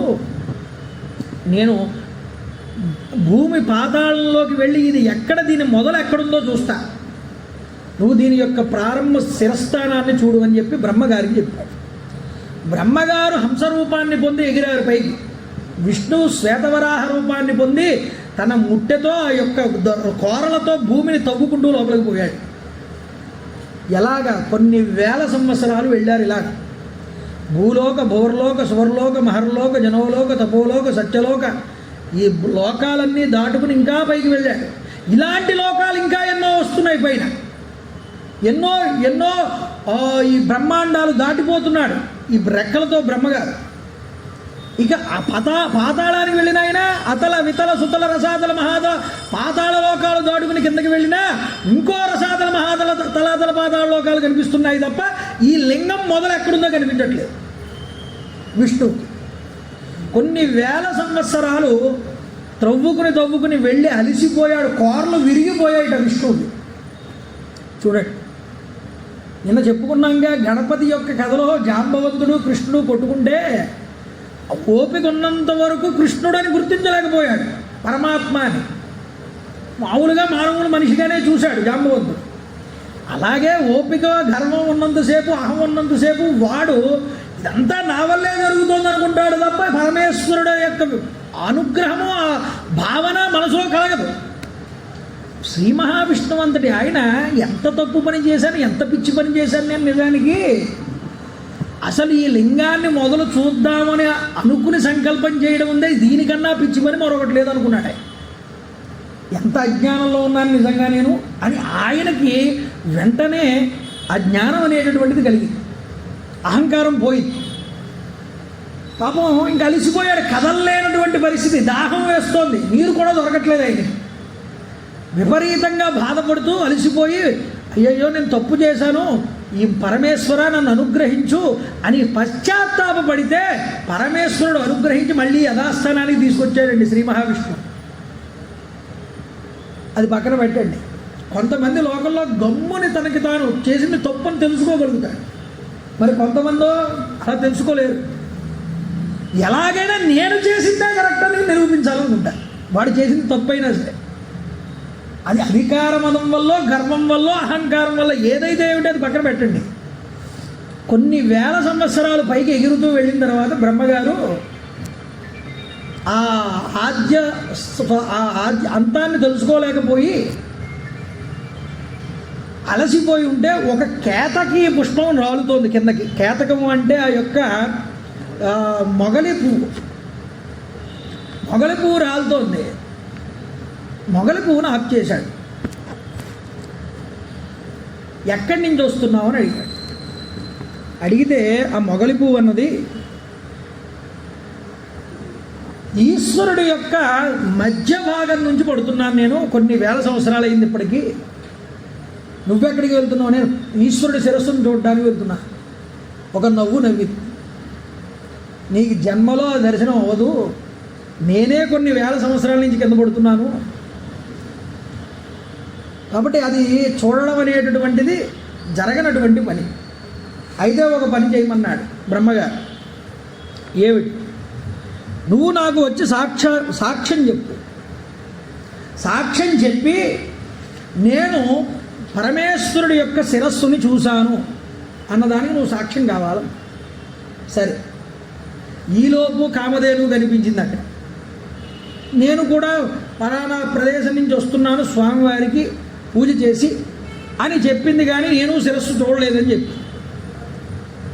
సరే, నువ్వు కూడా రెండు సాక్ష్యాలు ఉంటే కాస్త బలంగా ఉంటుంది, నువ్వు కూడా రా అంటే బ్రహ్మగారు సృష్టికర్త కదండి, ఆయన అడిగితే కాదని లేకపోయాయి ఈ రెండు కూడా.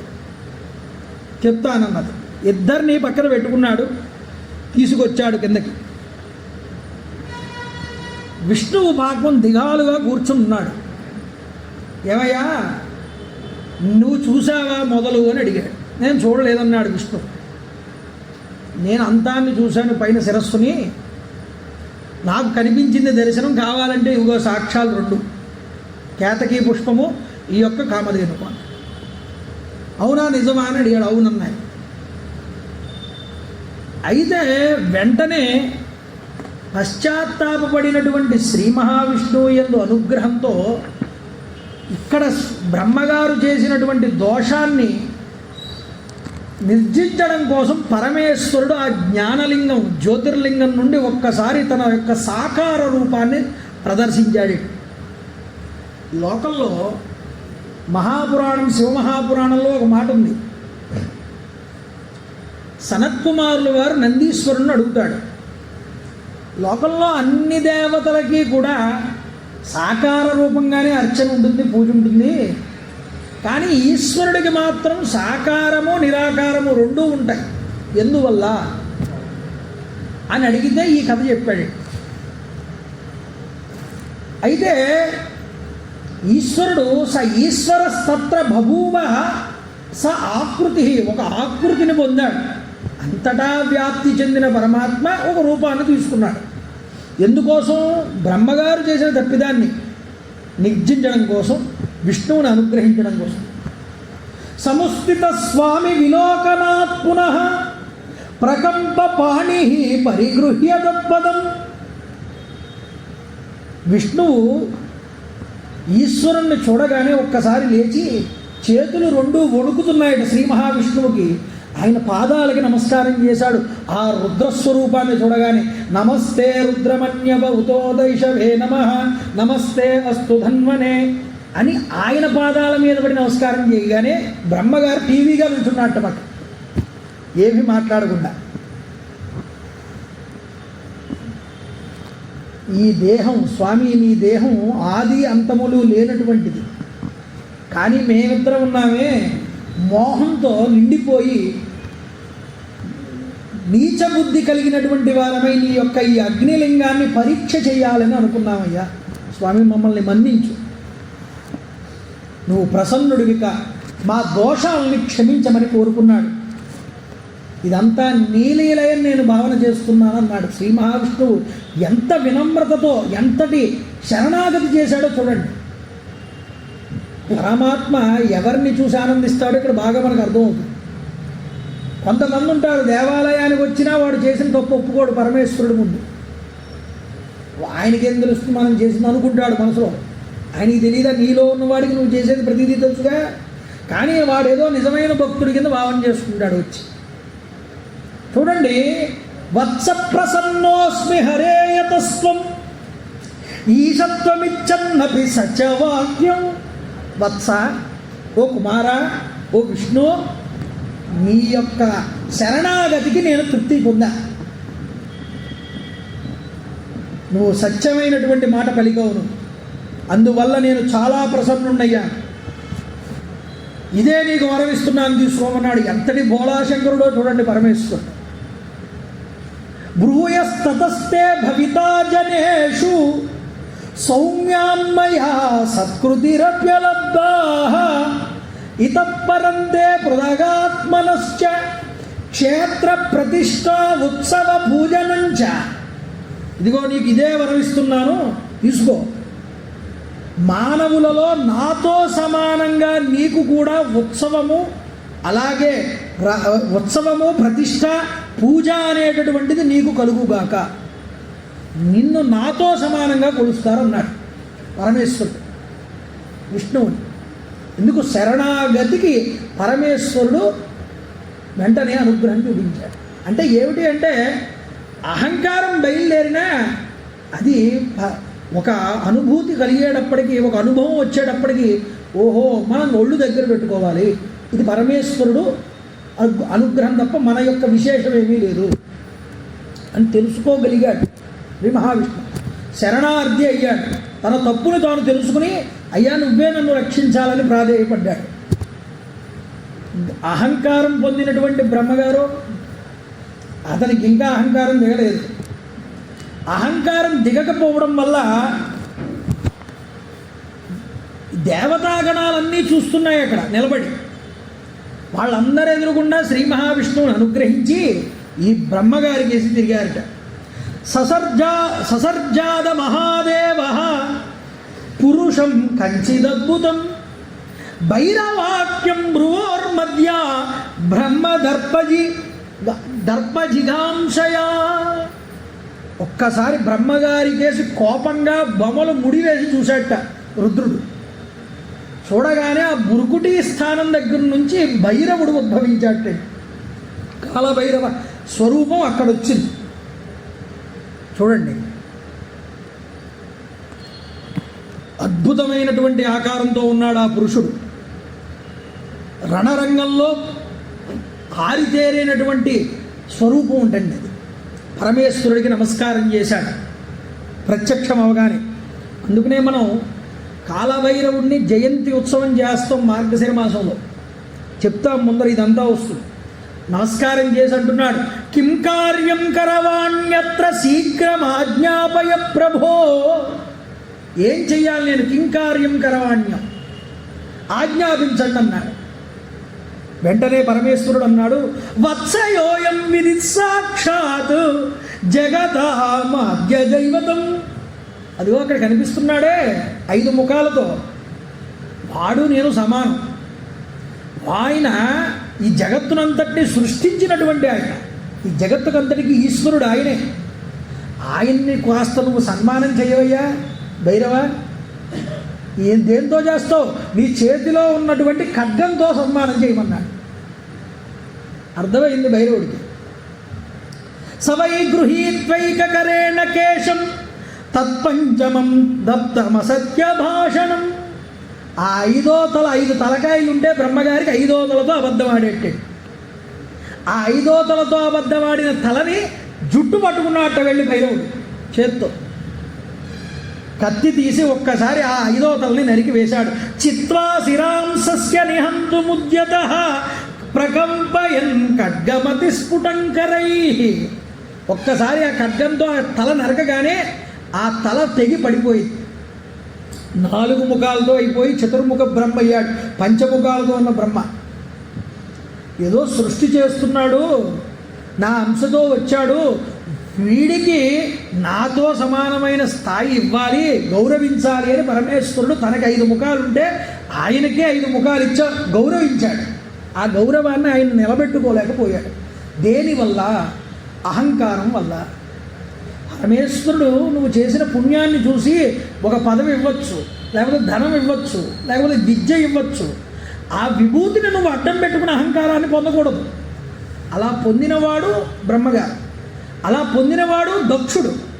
వీళ్ళందరూ ఏమయ్యారు? పరమేశ్వరుడి యొక్క శిక్షకి మళ్ళీ కారణం అయ్యారు. ఇది మనకేం చెప్తున్నది? వినయంగా బ్రతకడం నేర్చుకో, ఈశ్వర ప్రసాదంగా తీసుకో ఏదొచ్చినా నీకు. అప్పుడు గర్వం పొందవు, అహం పొందవు, అజ్ఞానం నీ దగ్గరికి రాదు, జ్ఞానమే ఉంటుంది నీ యందు. సకల భూతముల యందు ఆ ప్రేమ బాసిల్లుతుంది. అర్థమవుతుందండి? కాబట్టి పరమేశ్వరుడు శిక్షించాడు. ఆ భైరవుడి ద్వారా ఆ అసత్యం పలికిన 5వ శిరస్సును ఖండించారు. ఇక భైరవుడు ఊరుకుంటాడా? మిగతా శిరస్సును కూడా ఖండించడానికి ప్రయత్నం చేశాడు. అందుకనే బ్రహ్మగారికి 5 ముఖాలు ఉండేవి పూర్వం. 4 ముఖాలతో 4 వేదాలు ఉచ్చరిస్తూ 5వ ముఖంతో పురాణం చెప్పేవాడు. ఎప్పుడైతే భైరవుడు తలకాయ నరికాడో పరమేశ్వరుడు, ఈ పురాణం తలకాయ పోయింది. అందువల్ల పురాణాలు చాలా అడుగంటిపోయాయండి.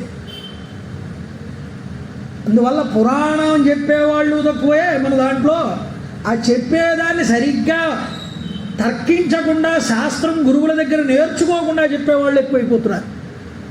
ఎందుకంటే దీనికి పురాణము వేద సమ్మతము, వేదం సముపబ్రహ్మయేత్, వేదంతో సమానమైనటువంటి స్థాయి పురాణంది. పురాణం తెలియకపోతే వేదాన్ని వీడు ఎప్పుడూ కూడా వివరణ చేయలేడు. భయపడతాయి అలాంటి వేదాన్ని చదువుకున్న వాడిని చూసి వేదాలు. ఎందుకుట? ఎంత వేదం నేర్చుకున్నవాడైనా పురాణం తెలియకపోతే, పురాణం చదవకపోతే వాడు వేదార్థాన్ని చెప్పలేడు.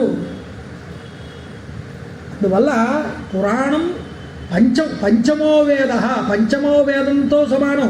ఈ పురాణం అంటే మామూలు విషయం కాదు. అందువల్ల బ్రహ్మగారి తల ముక్తమయ్యింది కాబట్టి దీని స్థాయి తగ్గిందన్నారు శాస్త్రంలో. కానీ ఈ మధ్య మళ్ళీ పెరుగుతోంది జనాల్లో ఈ యొక్క దృష్టి. మళ్ళీ చూడండి, ఈ మిగతా తలలు కూడా నరికేద్దాం అనుకున్న సమయంలో విష్ణువు వచ్చి మళ్ళీ పాదాల మీద పడ్డాట, పరమేశ్వరుడు యొక్క పాదాల మీద. ప్రభాతరం వేవలతేల చంచల పపాత వై భైరవ పాద పంకజే తవాద్వితం తాతదిదృక్షురుచ్యత కృపాలురస్మాత్పతిపాద పల్లవం. బ్రహ్మగారిని రక్షించాలనే ఉద్దేశ్యంతో దయ కలిగి శ్రీ మహావిష్ణువుకి శివుడి యొక్క పాదాల మీద పడి అభిషేకం చేసి కన్నీటితో దోసిని పెట్టి పిల్లవాడు తండ్రి గారిని భావన చేసినట్లుగా భావన చేశాటండి ప్రార్థన. అచ్యుత ఉవాచ, విష్ణువు చెప్తున్నాడు, త్వయా ప్రయత్నేన పురాహి దత్తం యదస్య పంచాననమీష చిహ్నం. అయ్యా, ఒకానొక సమయంలో మీతో సమాన స్థాయిగా ఆయనకి 5 ముఖాలు ఇచ్చారు మీరు. తస్మాత్ క్షమస్వాద్యమనుగ్రహార్హం కురు ప్రసాదం విదయేహ్యుముష్యై. అలాంటి బ్రహ్మగారి శరీరాన్ని తీసేయడం ఉచితం కాదు, ఆలోచించండి, అనుగ్రహించండి. ఇచ్చర్దితో అచ్యుతేనేష స్తుష్ట సురగణాంగనే. బ్రహ్మయందు ప్రసన్నతని చూపించండి అయ్యా అని వేడుకున్నాడు. ఎవరు? విష్ణువు. విష్ణువు చేత దేవతల సమక్షంలో ఆ విధంగా ప్రార్థించబడినటువంటి శివుడు బ్రహ్మగారిని దండించకుండా తలకాయలు నరకద్దు అని సంజ్ఞ చేశాట కాలభైరవుడికి. కాలభైరవుడు నరకకుండా వదిలిపెట్టేసి బ్రహ్మగారిని వెనక్కి వచ్చి నిలబడ్డాడు. అప్పుడు బ్రహ్మగారితో చెప్తున్నారు పరమేశ్వరుడు, బ్రహ్మస్త్వమర్హాణకాంక్షి షటమీషత్వమాస్థిత. ఓ బ్రహ్మ, నువ్వు ఈశ్వరత్వానికి అర్హతను సంపాదించుకోరి మోసానికి తలబడ్డావు. ఈరోజు నోటితో అబద్ధమాడావు వచ్చి. చూడకపోయినా చూశానన్నావు అంటే నీకు ఈశ్వరత్వం కావాలి కాబట్టి ఎంత పనికైనా ఒడిగెట్టావు. అంటే ఒక్కొక్కడు పదవీకాంక్షకి డబ్బుకాంక్షకి లొంగి వాడు ఎంత చెడ్డ పని చేయడానికైనా ముందరికి వెనకాడ్డువాడు. అలా ఉన్నవాడిని పరమేశ్వరుడు ఎలా దండిస్తాడు, ఎలా చూస్తాడు ఈశ్వరుడు అనేటటువంటిది ఇక్కడ చూపిస్తున్నారు. అందువల్ల నువ్వు ఎంత మోసానికైనా తలపడ్డావు కాబట్టి నీకు ఇదే శాపమిస్తున్నాను. ఏమిటి? నాతస్తే సత్కృతిర్లోకే భూయాత్ స్థానోత్సవాదికం.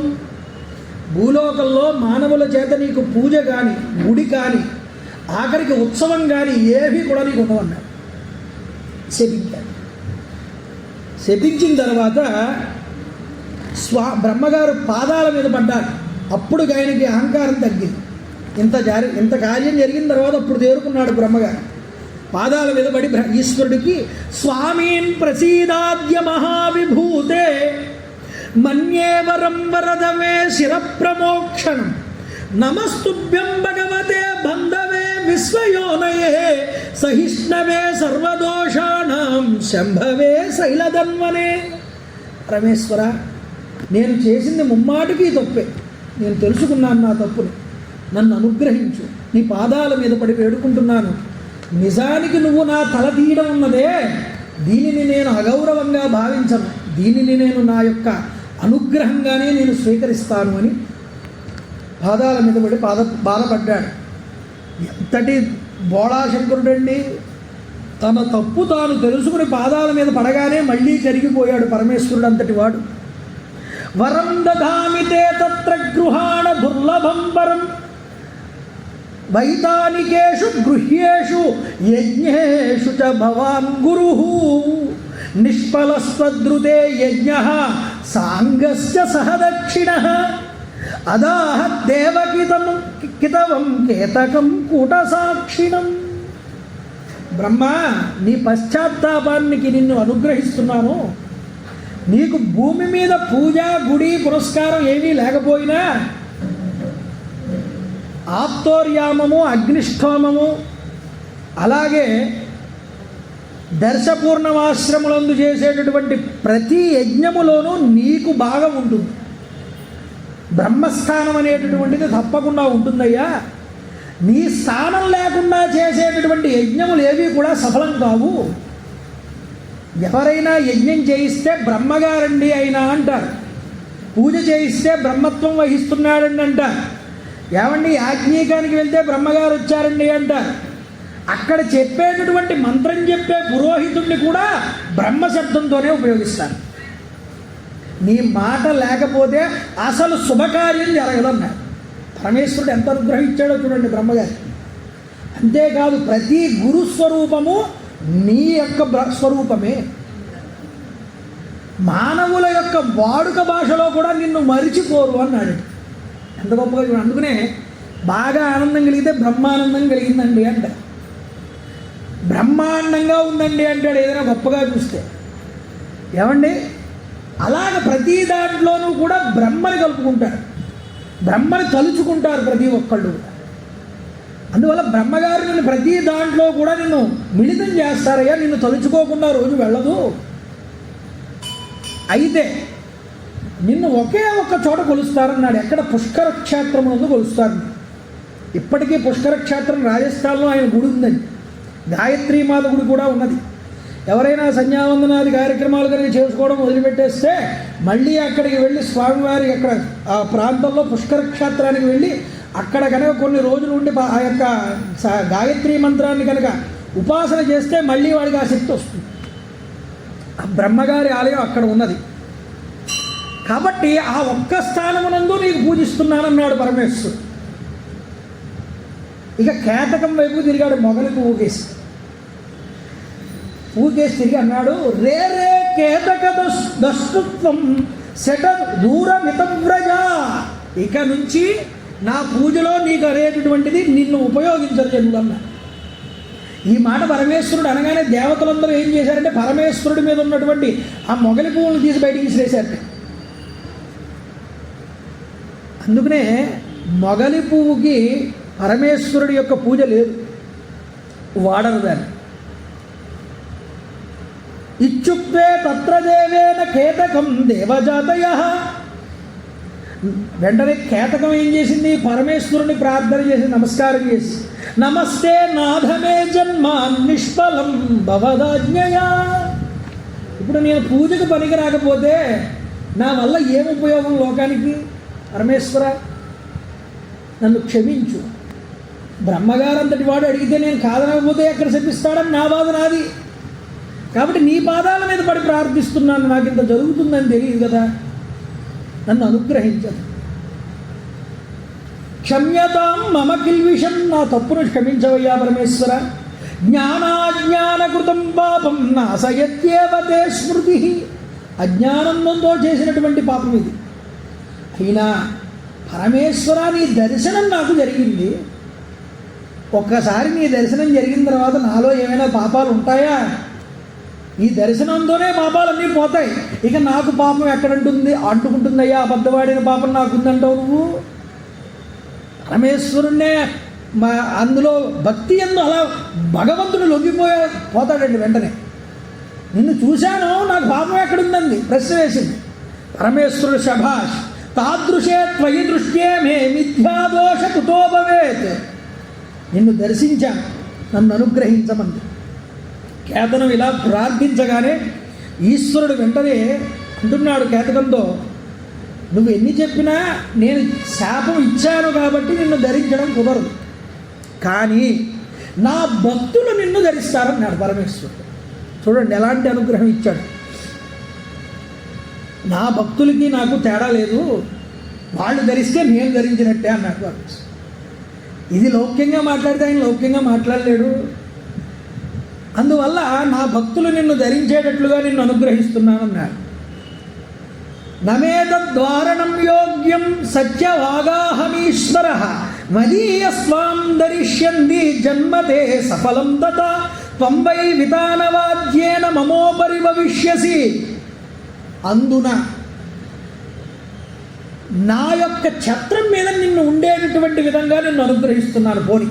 ఇంకా అలా ఆనందించమన్నాడు పరమేశ్వరుడు. ఏమిటి ఛత్రం అంటే?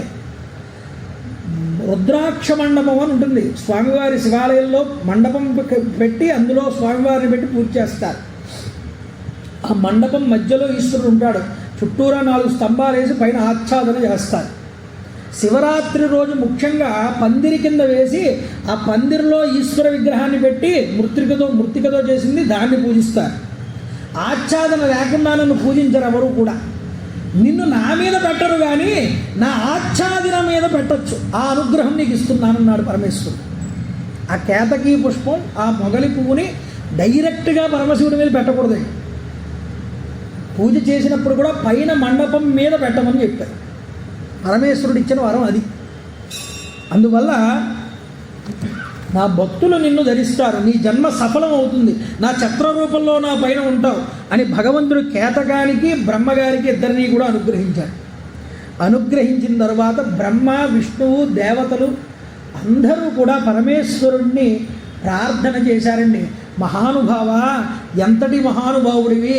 ఈరోజు ఒక సృష్టి స్థితి జరగవలసినటువంటి ఒక సృష్టి ప్రారంభ సమయంలో ఆ సృష్టి స్థితులు చేయడానికి పరమేశ్వరుడు తన శరీరం నుండే ఇద్దరిని సృష్టించాడు, బ్రహ్మగారిని విష్ణువుని. వాళ్ళల్లో అహంకారం బయలుదేరింది. ఈ అహంకారం పోగొట్టాలి, వాళ్ళని అనుగ్రహించాలి అని ఎంతటి నాటకం ఆడేవయ్యా మహానుభావ! బ్రహ్మ లేకపోతే సృష్టి అనేటటువంటిది ముందరికి నడవదని మళ్ళీ అతన్ని చంపకుండా విడిచిపెట్టావు విష్ణువు ప్రార్థించాడని.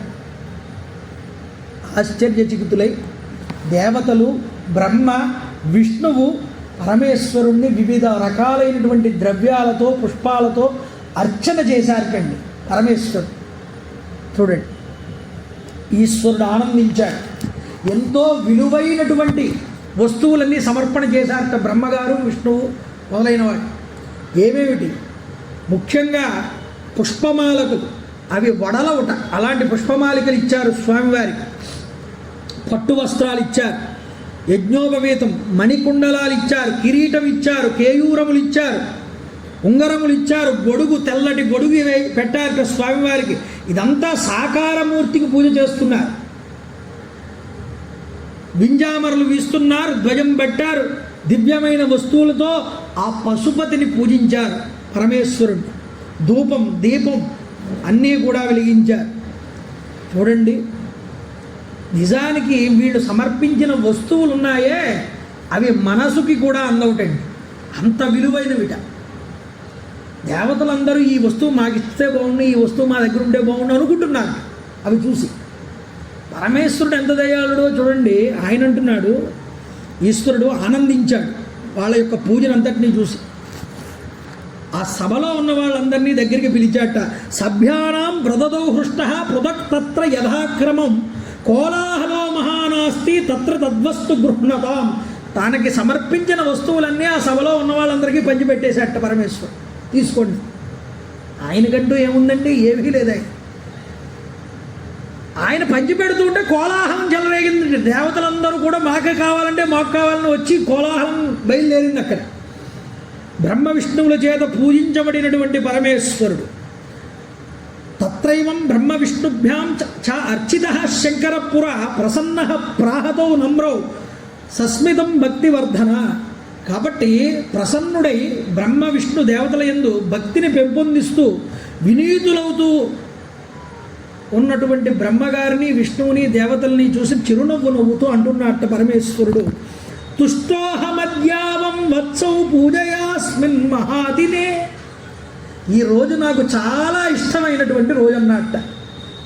ఎందుకుట? మీరందరి చేత నేను పూజించబడ్డాను. ఇది నాకు చాలా ఇష్టమైనటువంటి రోజు. దినేమే తత్తతః పుణ్యం భవిష్యమి మహత్తరము. ఈ యొక్క పూజ చేయడం వల్ల ఈరోజు ఈ దినం చాలా గొప్పది కింద మారింది, పవిత్రమైనది కింద మారింది. శివరాత్రి రితిఖ్యాత తిదిరేష మమ ప్రియా. ఈ రోజును మీరందరూ నన్ను పూజించారు కాబట్టి ఈ రోజుని శివరాత్రి అని పిలుస్తారు. శివరాత్రి అని ఎందుకు అన్నారు? రాత్రి అన్న పగలనొచ్చుగా, శివ పగలనొచ్చు కదా. రాత్రి అనే ఎందుకు అన్నారట అంటే అజ్ఞానం అనేటటువంటి చీకట్లను ఛేదించి జ్ఞానం అనే వెలుగుని ప్రసాదించినటువంటి రోజు అది. అందువల్ల చీకట్లో ఆయన ఉద్భవించాడు, పూజించబడ్డాడు దేవతలందరి చేత కూడా. కాబట్టి శివరాత్రి రితిఖ్యాత తిదిరేష మమ ప్రియ. ఈ తిథి నాకు చాలా ఇష్టమైనటువంటిది అన్నాడు. అంతేకాదు ఈ తిథి రోజున ఏతత్ కాలేతు కుర్యాత్ పూజాం మల్లింగ వేరయో. నా లింగానికి ఎవరైతే ఈ రోజు కనుక పూజ చేస్తారో వాళ్ళు జగత్తు యొక్క సృష్టి స్థితి లయలు చేయగలిగే అంతటి సమర్థుడవుతాడు అని చెప్పి పరమేశ్వరుడు చెప్పాడు. అంతేకాదు కుర్యాత్తు జగతకృత్యం స్థితి సర్గాదికం పుమాన్ శివరాత్ర అహోరాత్రం నిరాహారో జితేంద్రియ అర్చయేద్వాయదాన్యాయం యథాబల మవంచక. శివరాత్రి నాడు మానవుడు ఉపవాసం చేసి జితేంద్రియుడై యథాశాస్త్రంగా యథాశక్తిగా శక్తివంచన లేకుండా నన్ను ఆరాధన చెయ్యాలి అని దేవతలందరితో కూడా చెప్పాడు. అంతేకాదు యత్ఫలం మమ పూజాయాం వర్షమేకాం నిరంతరం తత్ఫలం లభతే సద్యా శివరాత్రౌ మదర్చనాత్. శివరాత్రి నాడు నన్ను అర్చించడం వల్ల ఒక సంవత్సర కాలం నిరంతరము నన్ను అర్చించినటువంటి ఫలితాన్ని ఇస్తానన్న. ఒక్క శివరాత్రిని మనం శ్రద్ధగా పరమేశ్వరుని కనుక పూజ చేస్తాం. అంతేకాదుట మరొక మాట చెప్తున్నాడు, మద్ధర్మ వృద్ధి కాలోయాం చంద్రకాల ఇవాంబుదే. చంద్రోదయ వేళలో సమయంలో అంటే చంద్రుడు సాయం సంధ్యా సమయంలో ఆకాశంలో ఉదయిస్తూ ఉంటాడు.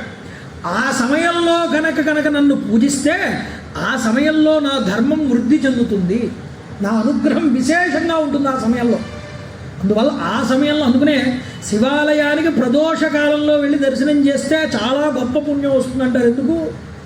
చంద్రోదయ వేళ యందు పరమేశ్వరుడి యొక్క శక్తి ద్విగుణీకృతం అవుతుంది ఆ దేవాలయంలో.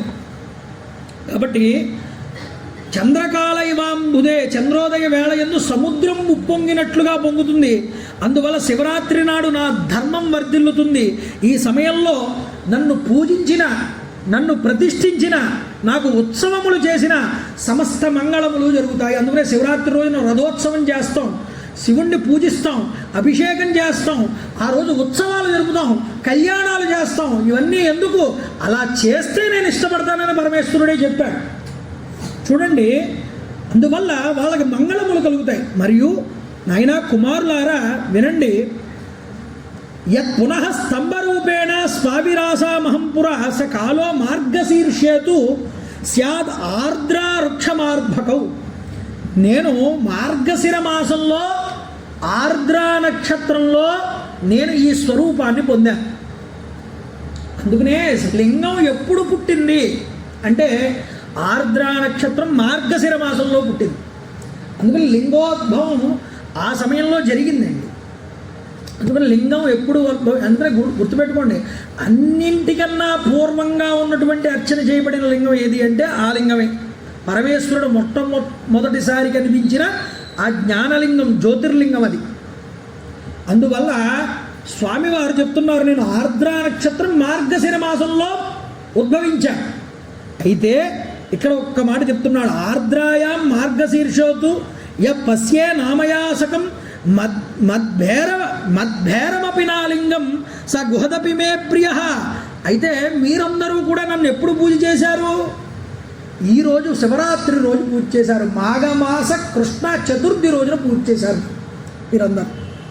అందువల్ల మద్భేరమపి వా లింగం, నా బేరమూర్తిని మీరు పూజించిన రోజు కాబట్టి ఇది శివరాత్రి. అలం దర్శన మాత్రేణ ఫలం తస్మిన్ దినే శుభే. ఈరోజు ఒక్కసారి వచ్చి నన్ను దర్శనం చేస్తే చాలు మహాఫలితాన్ని ఇస్తా అన్నాడు. ఈరోజు అర్చన కూడా చేస్తే అది ఆ ఫలం వర్ణించడం ఎవరి వల్ల కూడా కాదని చెప్పాడు. అంతేకాదండి, రణరంగతలే ముష్మిన్ యదహం లింగవర్మణ జుమ్రితో లింగవత్తస్మాత్ లింగస్థానమిదం భవేత్. నేను యుద్ధస్థలమునందు, అంటే మీరిద్దరూ కొట్టుకున్నారుగా ఇక్కడ, ఈ కొట్టుకున్నటువంటి ఈ యుద్ధస్థలమునందు ముఖ్యంగా లింగ రూపంలో ఆవిర్భవించాను కాబట్టి ఈ స్థానము లింగస్థానము అని పిలువబడుతుంది. అసలు భూమి మీద మనం లింగారాధన చేస్తున్నాం కదండి. ఇన్ని లింగాలు మనం చూస్తాం, ఎక్కడికి వెళ్ళినా లింగాకారంలో ఈశ్వరుడు ఉంటాడు. అసలు ఇన్ని లింగాల కన్నా మొట్టమొదట అసలు ఆవిర్భవించిన లింగం ఏమిటి అని ప్రశ్నిస్తే అదే పరమేశ్వరుడు అరుణాచల లింగంగా ఆవిర్భవించినటువంటి లింగం. అది ఎక్కడ ఉన్నది? అరుణాచల క్షేత్రంలో కొండ రూపంలో ఉన్నది. ఆ కొండే ఈ భూమి మీద వెలసినటువంటి మొట్టమొదటి లింగం అండి.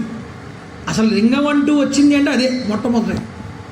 అందువల్ల మొట్టమొదట భూమి మీద స్వామివారు నిరాకార సాకార రూపం రెండింటి రూపాలతో కలిసి వెలిసిన ప్రదేశం అది.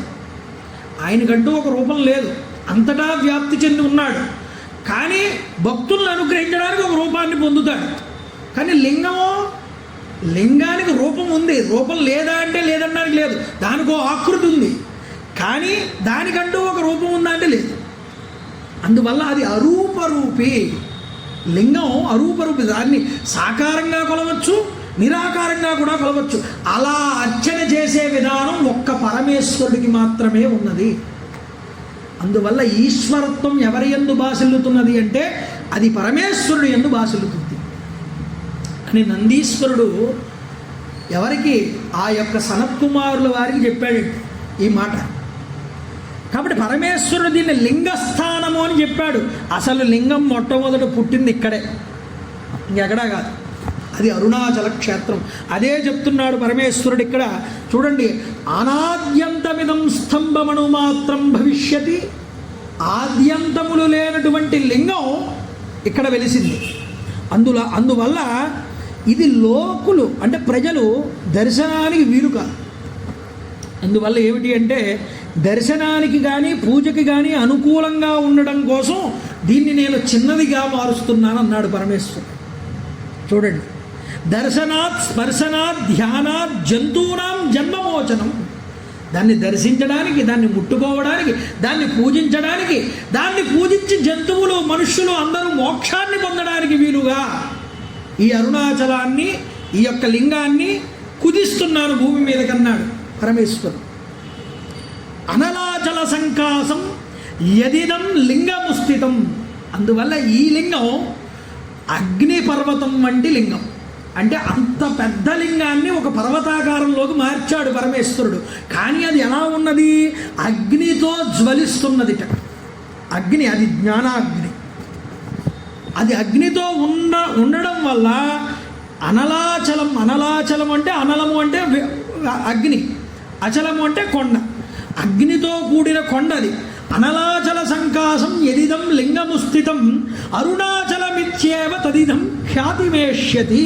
దీనిని అనలాచలము అంటారు కాబట్టి అరుణాచలము అని ఇది కీర్తించబడుతుంది. ఇది అగ్నిపర్వతం కాబట్టి, అగ్నితో కూడిన పర్వతం కాబట్టి, అరుణము అంటే ప్రకాశము, అగ్ని కాబట్టి దీన్ని అరుణాచలము అని పిలుస్తారు భవిష్యత్తులో అని పరమేశ్వరుడు చెప్పాడు. చూడండి, అత్ర తీర్థంచ బహుదా భవిష్యతి మహత్తరం ముక్తిరప్యత్ర జంతూనాం వాసేన మరణేన చ. ఇక్కడ సకల తీర్థములు కూడా విలసిల్లుతాయి భవిష్యత్తులో.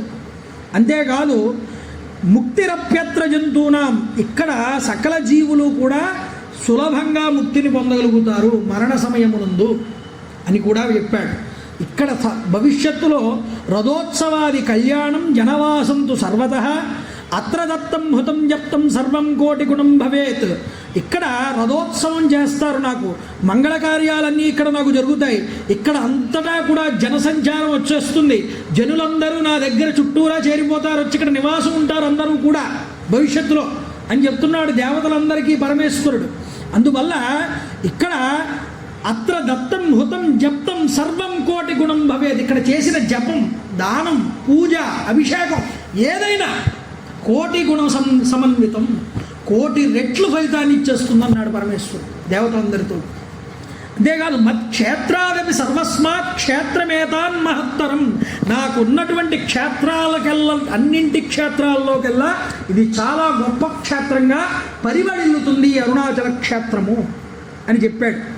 అత్ర సంస్మృతి మాత్రేణ ముక్తిర్భవతి దేహినాం తస్మాన్ మహత్తరమిద క్షేత్రం అత్యంత శోభనం.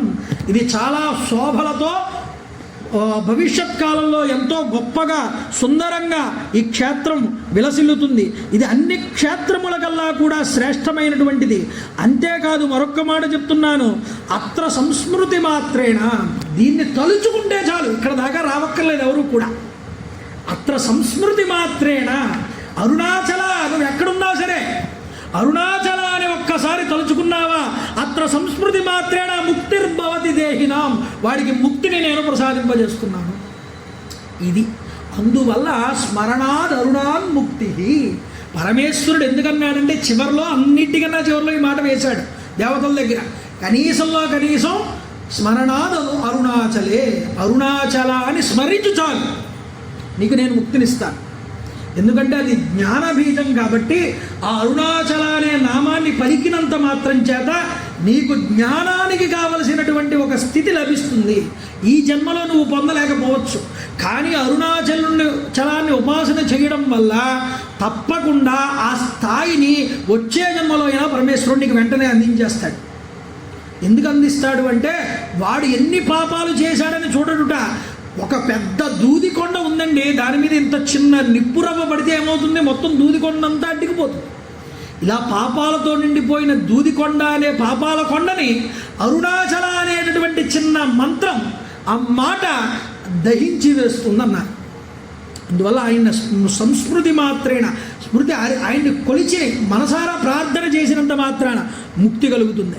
తస్మాన్ మహత్తరమిదం క్షేత్రం అత్యంత శోభనం సర్వ కళ్యాణ సంపూర్ణం సర్వముక్తికరం శుభం. సకల కళ్యాణాల్ని ముక్తిని కలటబెట్టేటటువంటి గొప్పదైనటువంటి క్షేత్రం ఇది. ఇక్కడ అర్చయిత్వా అత్ర మామేవ లింగే లింగినమీశ్వరం, ఇక్కడ నేను లింగాకారంగా ఆవిర్భవించాను కాబట్టి నన్ను అర్చిస్తే మీకు సాలోక్యం చైవ సామీప్యం సారూప్యం సార్గిరేవచ సాయుజ్యమిది పంచైతే క్రియాదీనాం ఫలం మతం. ఇక్కడ సాలోక్య, సారూప్య, సాయుజ్య, సార్గి, అలాగే సామీప్య ముక్తులు అనేటటువంటి దాన్ని నేను ఇస్తున్నానన్నా. 5 రకాలైనటువంటి ముక్తులండి. అంటే ఏమిటి? సాలోక్య ముక్తి అంటారు, అంటే కైలాసంలో పరమేశ్వరుడితో నివాసం చేయగలిగేటటువంటి స్థితి, దాన్ని సాలోక్య ముక్తి అంటారు. ఇక సామీప్యము, ఈశ్వరుడికి చాలా దగ్గరగా ఉంటూ సేవ చేసుకునే అదృష్టాన్ని ఇస్తాట, ఇది సామీప్య ముక్తి. అలాగే సారూప్య ముక్తి, తాను కూడా ఈశ్వర స్వరూపంగా మారుతాట. ప్రమదగణాలందరూ కూడా భస్మత్రిపుండ్రాలు పెట్టుకుని, రుద్రాక్షలు పెట్టుకుని పాములు ధరించి వాళ్ళు కూడా ఈశ్వరుడిలాగే కనిపిస్తారు. అలాగే సారూప్య ముక్తి పొందిన వాడు కూడా ఈశ్వర స్వరూపాన్ని పొంది కైలాసంలో నివాస స్థానాన్ని పొందుతాట. అంతేకాదు ఇక్కడ మరొకటి చెప్తున్నారు, సార్గి అన్నారు, ఈశ్వరునితో సమానమైనటువంటి శక్తిని పొందుతాట. 5వది సాయుధ్యము, ఈశ్వరునిలో ఐక్యమైపోవడం, ఇది 5వ ముక్తి. అందువల్ల ఎవరైతే ఈ ఈశ్వరుణ్ణి లింగాకారంగా ఇక్కడ ఉన్నటువంటి ఈ కొండని అర్చిస్తున్నారో, భావిస్తున్నారో, పూజిస్తున్నారో, లింగాన్ని ఆరాధన చేస్తున్నారో, వీళ్ళకి 5 ముక్తులు లభిస్తాయి. వాళ్ళ కర్మ ఫలితం అనేటటువంటిది పోతుంది, వాళ్ళకి కర్మ ఫలితం ఉండదు. మీరందరూ మీకు నచ్చినటువంటి మనోరథాలన్నింటినీ వెంటనే మీరు పొందుదురుగాక అని ఆశీర్వదించాడు దేవతలందరినీ కూడా పరమేశ్వరుడు. ఇంతటి క్షేత్రం గొప్పదైనటువంటి క్షేత్రం అని చెప్పగానే అనుగ్రహించి ఈ విధంగా బ్రహ్మని విష్ణువుని కూడా అంతకు ముందు జరిగిన యుద్ధంలో ప్రాణాలు కోల్పోయిన వాళ్ళందరినీ కూడా బ్రతికించి అమృతధారారూపమైన తన శక్తితో వాళ్ళందరినీ లేచి మళ్ళీ నిలబడేటట్లు చేశాట పరమేశ్వరుడు. శంకరుడు వారిద్దరి యొక్క మూర్ఖత్వము శత్రుత్వాన్ని తొలగింపజేయడానికి వాళ్ళిద్దరితో చెప్తున్నాడు, నాకు 2 రూపాలు ఉన్నాయి, ఒకటి సాకార రూపం, మరొకటి నిరాకారం. ఈ 2 రూపాలు మరెవ్వరికీ కూడా లేవు అని చెప్పాడు పరమేశ్వరుడు. కాబట్టి అది నాకు ఒక్కడికి మాత్రమే ఉన్నది. కాబట్టి అందువల్ల నేను స్తంభ రూపంలో ఇక్కడ ఆవిర్భవించాను, మీ అజ్ఞానాన్ని పోగొట్టాను అని వాళ్ళిద్దరినీ కూడా అనుగ్రహించాడు. తదా జ్ఞానేన వామృతం ఈశానాం మహాద్భుతం తన్నిరాకర్తుముత్రైవ ముస్థితోహం రణక్షితౌ.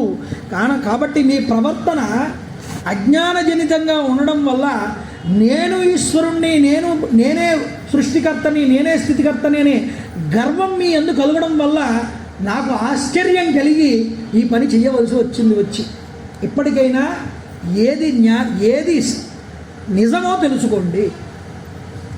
ఇప్పుడు మీకు ముందు చెప్పిన కథలోకి వెళ్ళండి.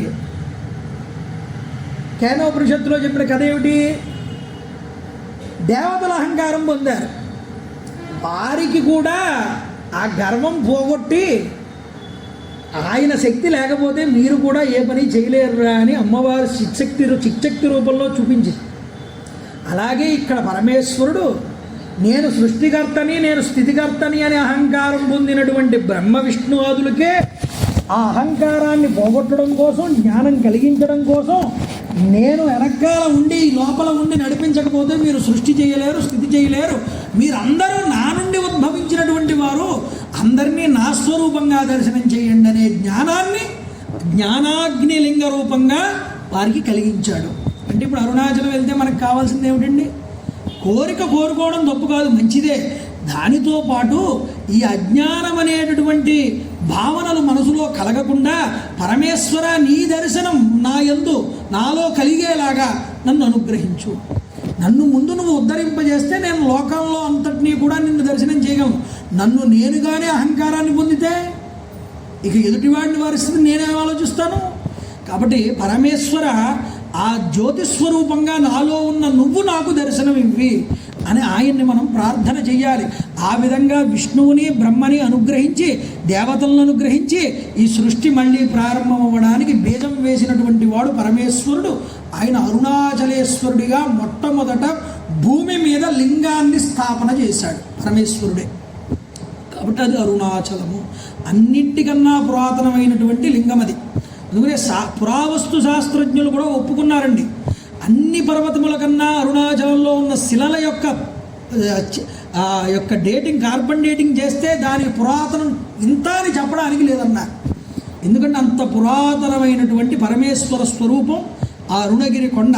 పైకి అగ్ని కనిపించకపోవచ్చు కానీ లోపల ఇప్పటికీ ఆ అగ్ని మండుతూనే ఉన్నది. ఆ అగ్నిస్వరూపంలో పరమేశ్వరుడు అక్కడ భాషించాడు కాబట్టి దాన్ని అరుణాచలము అని పిలిచారు. ఆ కొండ యొక్క గొప్పతనం ఏమిటి, ఆ కొండలో ఏ విధంగా పరమేశ్వరుడు భాసిల్లుతూ ఉన్నాడు, అలాగే ఆ కొండకి ప్రదక్షిణ చేస్తే వచ్చే గొప్పతనం ఏమిటి, అమ్మవారు అక్కడికి వచ్చేందుకు తపస్సు చేసింది, అమ్మవారు గౌతముడి ద్వారా తెలుసుకున్న విశేషాలు ఏమిటి, గౌతముడు ఆ క్షేత్రానికి ఎందుకు రావాల్సి వచ్చింది, అక్కడ చేసేటటువంటి దీపారాధనకు ఉన్న ప్రాముఖ్యత ఏమిటి, ఇవన్నీ విషయాలు కూడా మనం అరుణాచలాంతర్గతంగా, అరుణాచల వైభవాంతర్గతంగా, అరుణాచల మహాత్యం నుంచి చెప్పబడినటువంటిది, శివమహాపురాణం నుంచి చెప్పబడింది, సనత్కుమార సంహిత నుంచి చెప్పబడినవి, శివరహస్యం అనే గ్రంథం నుండి చెప్పబడినటువంటి ఎన్నో విషయాల్ని మనం సమ్మేళనం చేసుకుంటూ మనం అరుణాచల వైభవాన్ని చెప్పుకుందాం. అలాగే ఆ రమణాచలం, రమణేశ్వరుడు, రమణ మహర్షి యొక్క వైభవాన్ని కూడా చెప్పుకుంటూ ఆయన అరుణాచలాన్ని దర్శించిన విధానం గురించి, ఆయన అరుణాచలాన్ని ఏ కోణంలో దర్శింపజేయించాడో భక్తులందరి చేత ఆ విషయాలు కూడా మనం దర్శనం చేసేటటువంటి ప్రయత్నం చేద్దాం. అంత గొప్ప అరుణాచల క్షేత్రం మనం తలుచుకున్నంత మాత్రం చేతనే ముక్తిని కట్టబెట్టేటటువంటి క్షేత్రం అది. అందువల్ల మనం వేనోళ్ళ నోటితో ఆయన్ని కొనియాడితే చాలు, సంతృప్తి పడతాడు, మనకి ముక్తిని కట్టబెడతాడు, మన అహంకారాల్ని మన నుంచి తీసేస్తాడు. ఇందులో ఎటువంటి సందేహం లేదండి. అందువల్ల మనం అహంకారులమే ఉండకూడదు. అందుకనే రమణ మహర్షి వారు అరుణాచలాన్ని దర్శనానికి వచ్చిన ప్రతి ఒక్కరితో కూడా ఒక మాట చెప్పేవారు.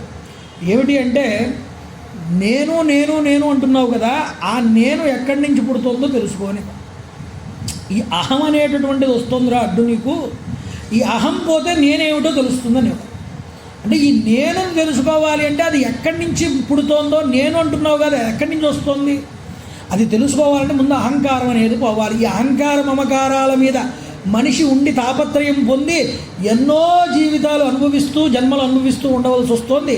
ఇది ఆఖరి జన్మ అవ్వాలి స్వామి మాకని ప్రార్థన చేస్తూ ఎవరైతే శరణాగతులవుతారో శ్రీ మహావిష్ణువు పాదాల మీద పడినట్లుగా వారిని పరమేశ్వరుడు అనుగ్రహిస్తాడు. అందుకనే బ్రహ్మ మురారి సురా అర్చితలింగం, బ్రహ్మగారు, విష్ణువు, దేవతలు, సురలు అంటే దేవతలు, వీళ్ళ ముగ్గురు మొట్టమొదట అర్చించినటువంటి లింగం అది, మామూలు లింగంగా.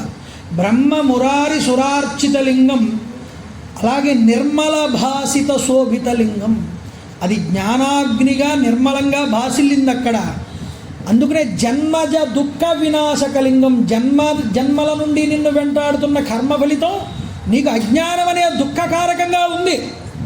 ఈ అజ్ఞానం అనే దుఃఖాన్ని తీయడానికి ఆయన తత్ప్రణమామి సదాశివలింగం, నువ్వు ఒక్కసారి ప్రణామం చేస్తే ఆ సదాశివలింగానికి, ఆ అరుణాచల లింగానికి నీకు ముక్తి కరతలావలకం అవుతుంది. కాబట్టి జీవన్ముక్తులు అవ్వడానికి హేతు ఏమిటి అంటే పరమేశ్వర సన్నిధానము, సాంగత్యము, శరణాగతి తప్ప మరొకటి లేదని, సత్పురుషుల సాంగత్యం చెయ్యాలని, సత్పురుషుల వల్లే నువ్వేమిటో నీకు తెలుస్తుందని, ఉద్ధరించబడతావని, అందువల్ల సత్సాంగత్యం అనేటటువంటిది జరగాలిరా, పురాణం వినాలిరా, పురాణం జరిగితే అక్కడ సకల శుభాలు జరుగుతాయిరా అని పెద్దలు ఊరికే చెప్పలేదండి. మన విషయాలు, మన ఆర్ష సంస్కృతి అన్నీ తెలుసుకున్నటువంటి రోజున నీకు అరుణాచలం ఎక్కడో లేదు, నీ హృదయంలోనే ఉంటుంది. కాబట్టి అరుణాచలాన్ని దర్శించడం తెలుసుకో. కాబట్టి ఈరోజు అరుణాచలం మొదటి రోజు వైభవం గురించి చెప్తూ అసలు అరుణాచలం ఎలా వచ్చింది, ఎలా ఆవిర్భవించింది, అసలు ఎలా జ్ఞానలింగంగా ఎలా వచ్చింది, అగ్నిలింగంగా ఎలా వచ్చిందన్న విషయాలు తెలుసుకుంటూ ఆయన్ని మనం ప్రార్థన చేసుకున్నాం. ఇక రేపటి నుంచి మిగతా కథా భాగాన్నంతటినీ చెప్పుకునేటటువంటి ప్రయత్నం చేద్దాం. నేను చెప్తాను, మీరందరూ కూడా చెప్పండి. అరుణాచల శివ అరుణాచల శివ అరుణాచల శివ అరుణాచల అరుణాచల శివ అరుణాచల శివ అరుణాచల శివ అరుణాచల అరుణాచల శివ అరుణాచల శివ అరుణాచల శివ అరుణాచల అరుణాచల శివ అరుణాచల శివ అరుణాచల శివ అరుణాచల అరుణాచల శివ అరుణాచల శివ అరుణాచల శివ అరుణాచల అరుణాచల శివ అరుణాచల శివ అరుణాచల శివ అరుణాచల అరుణాచల శివ అరుణాచల శివ అరుణాచల శివ అరుణాచల అరుణాచల శివ అరుణాచల శివ అరుణాచల శివ అరుణాచల అరుణాచల శివ అరుణాచల శివ అరుణాచల శివ అరుణాచల అరుణాచల శివ అరుణాచల శివ అరుణాచల శివ అరుణాచల అరుణాచల శివ అరుణాచల శివ అరుణాచల శివ అరుణాచల అరుణాచల శివ అరుణాచల శివ అరుణాచల శివ అరుణాచల మంగళాశాసనపరైః పదాచార్య పురోగమైః సర్వైశ్చ పూర్వైరాచార్యైః సకృదాయాస్తు మంగళం. కాలే వర్షతు పర్జన్య పృథివీ సత్యశాలిని. జై గురుదేవ దత్త.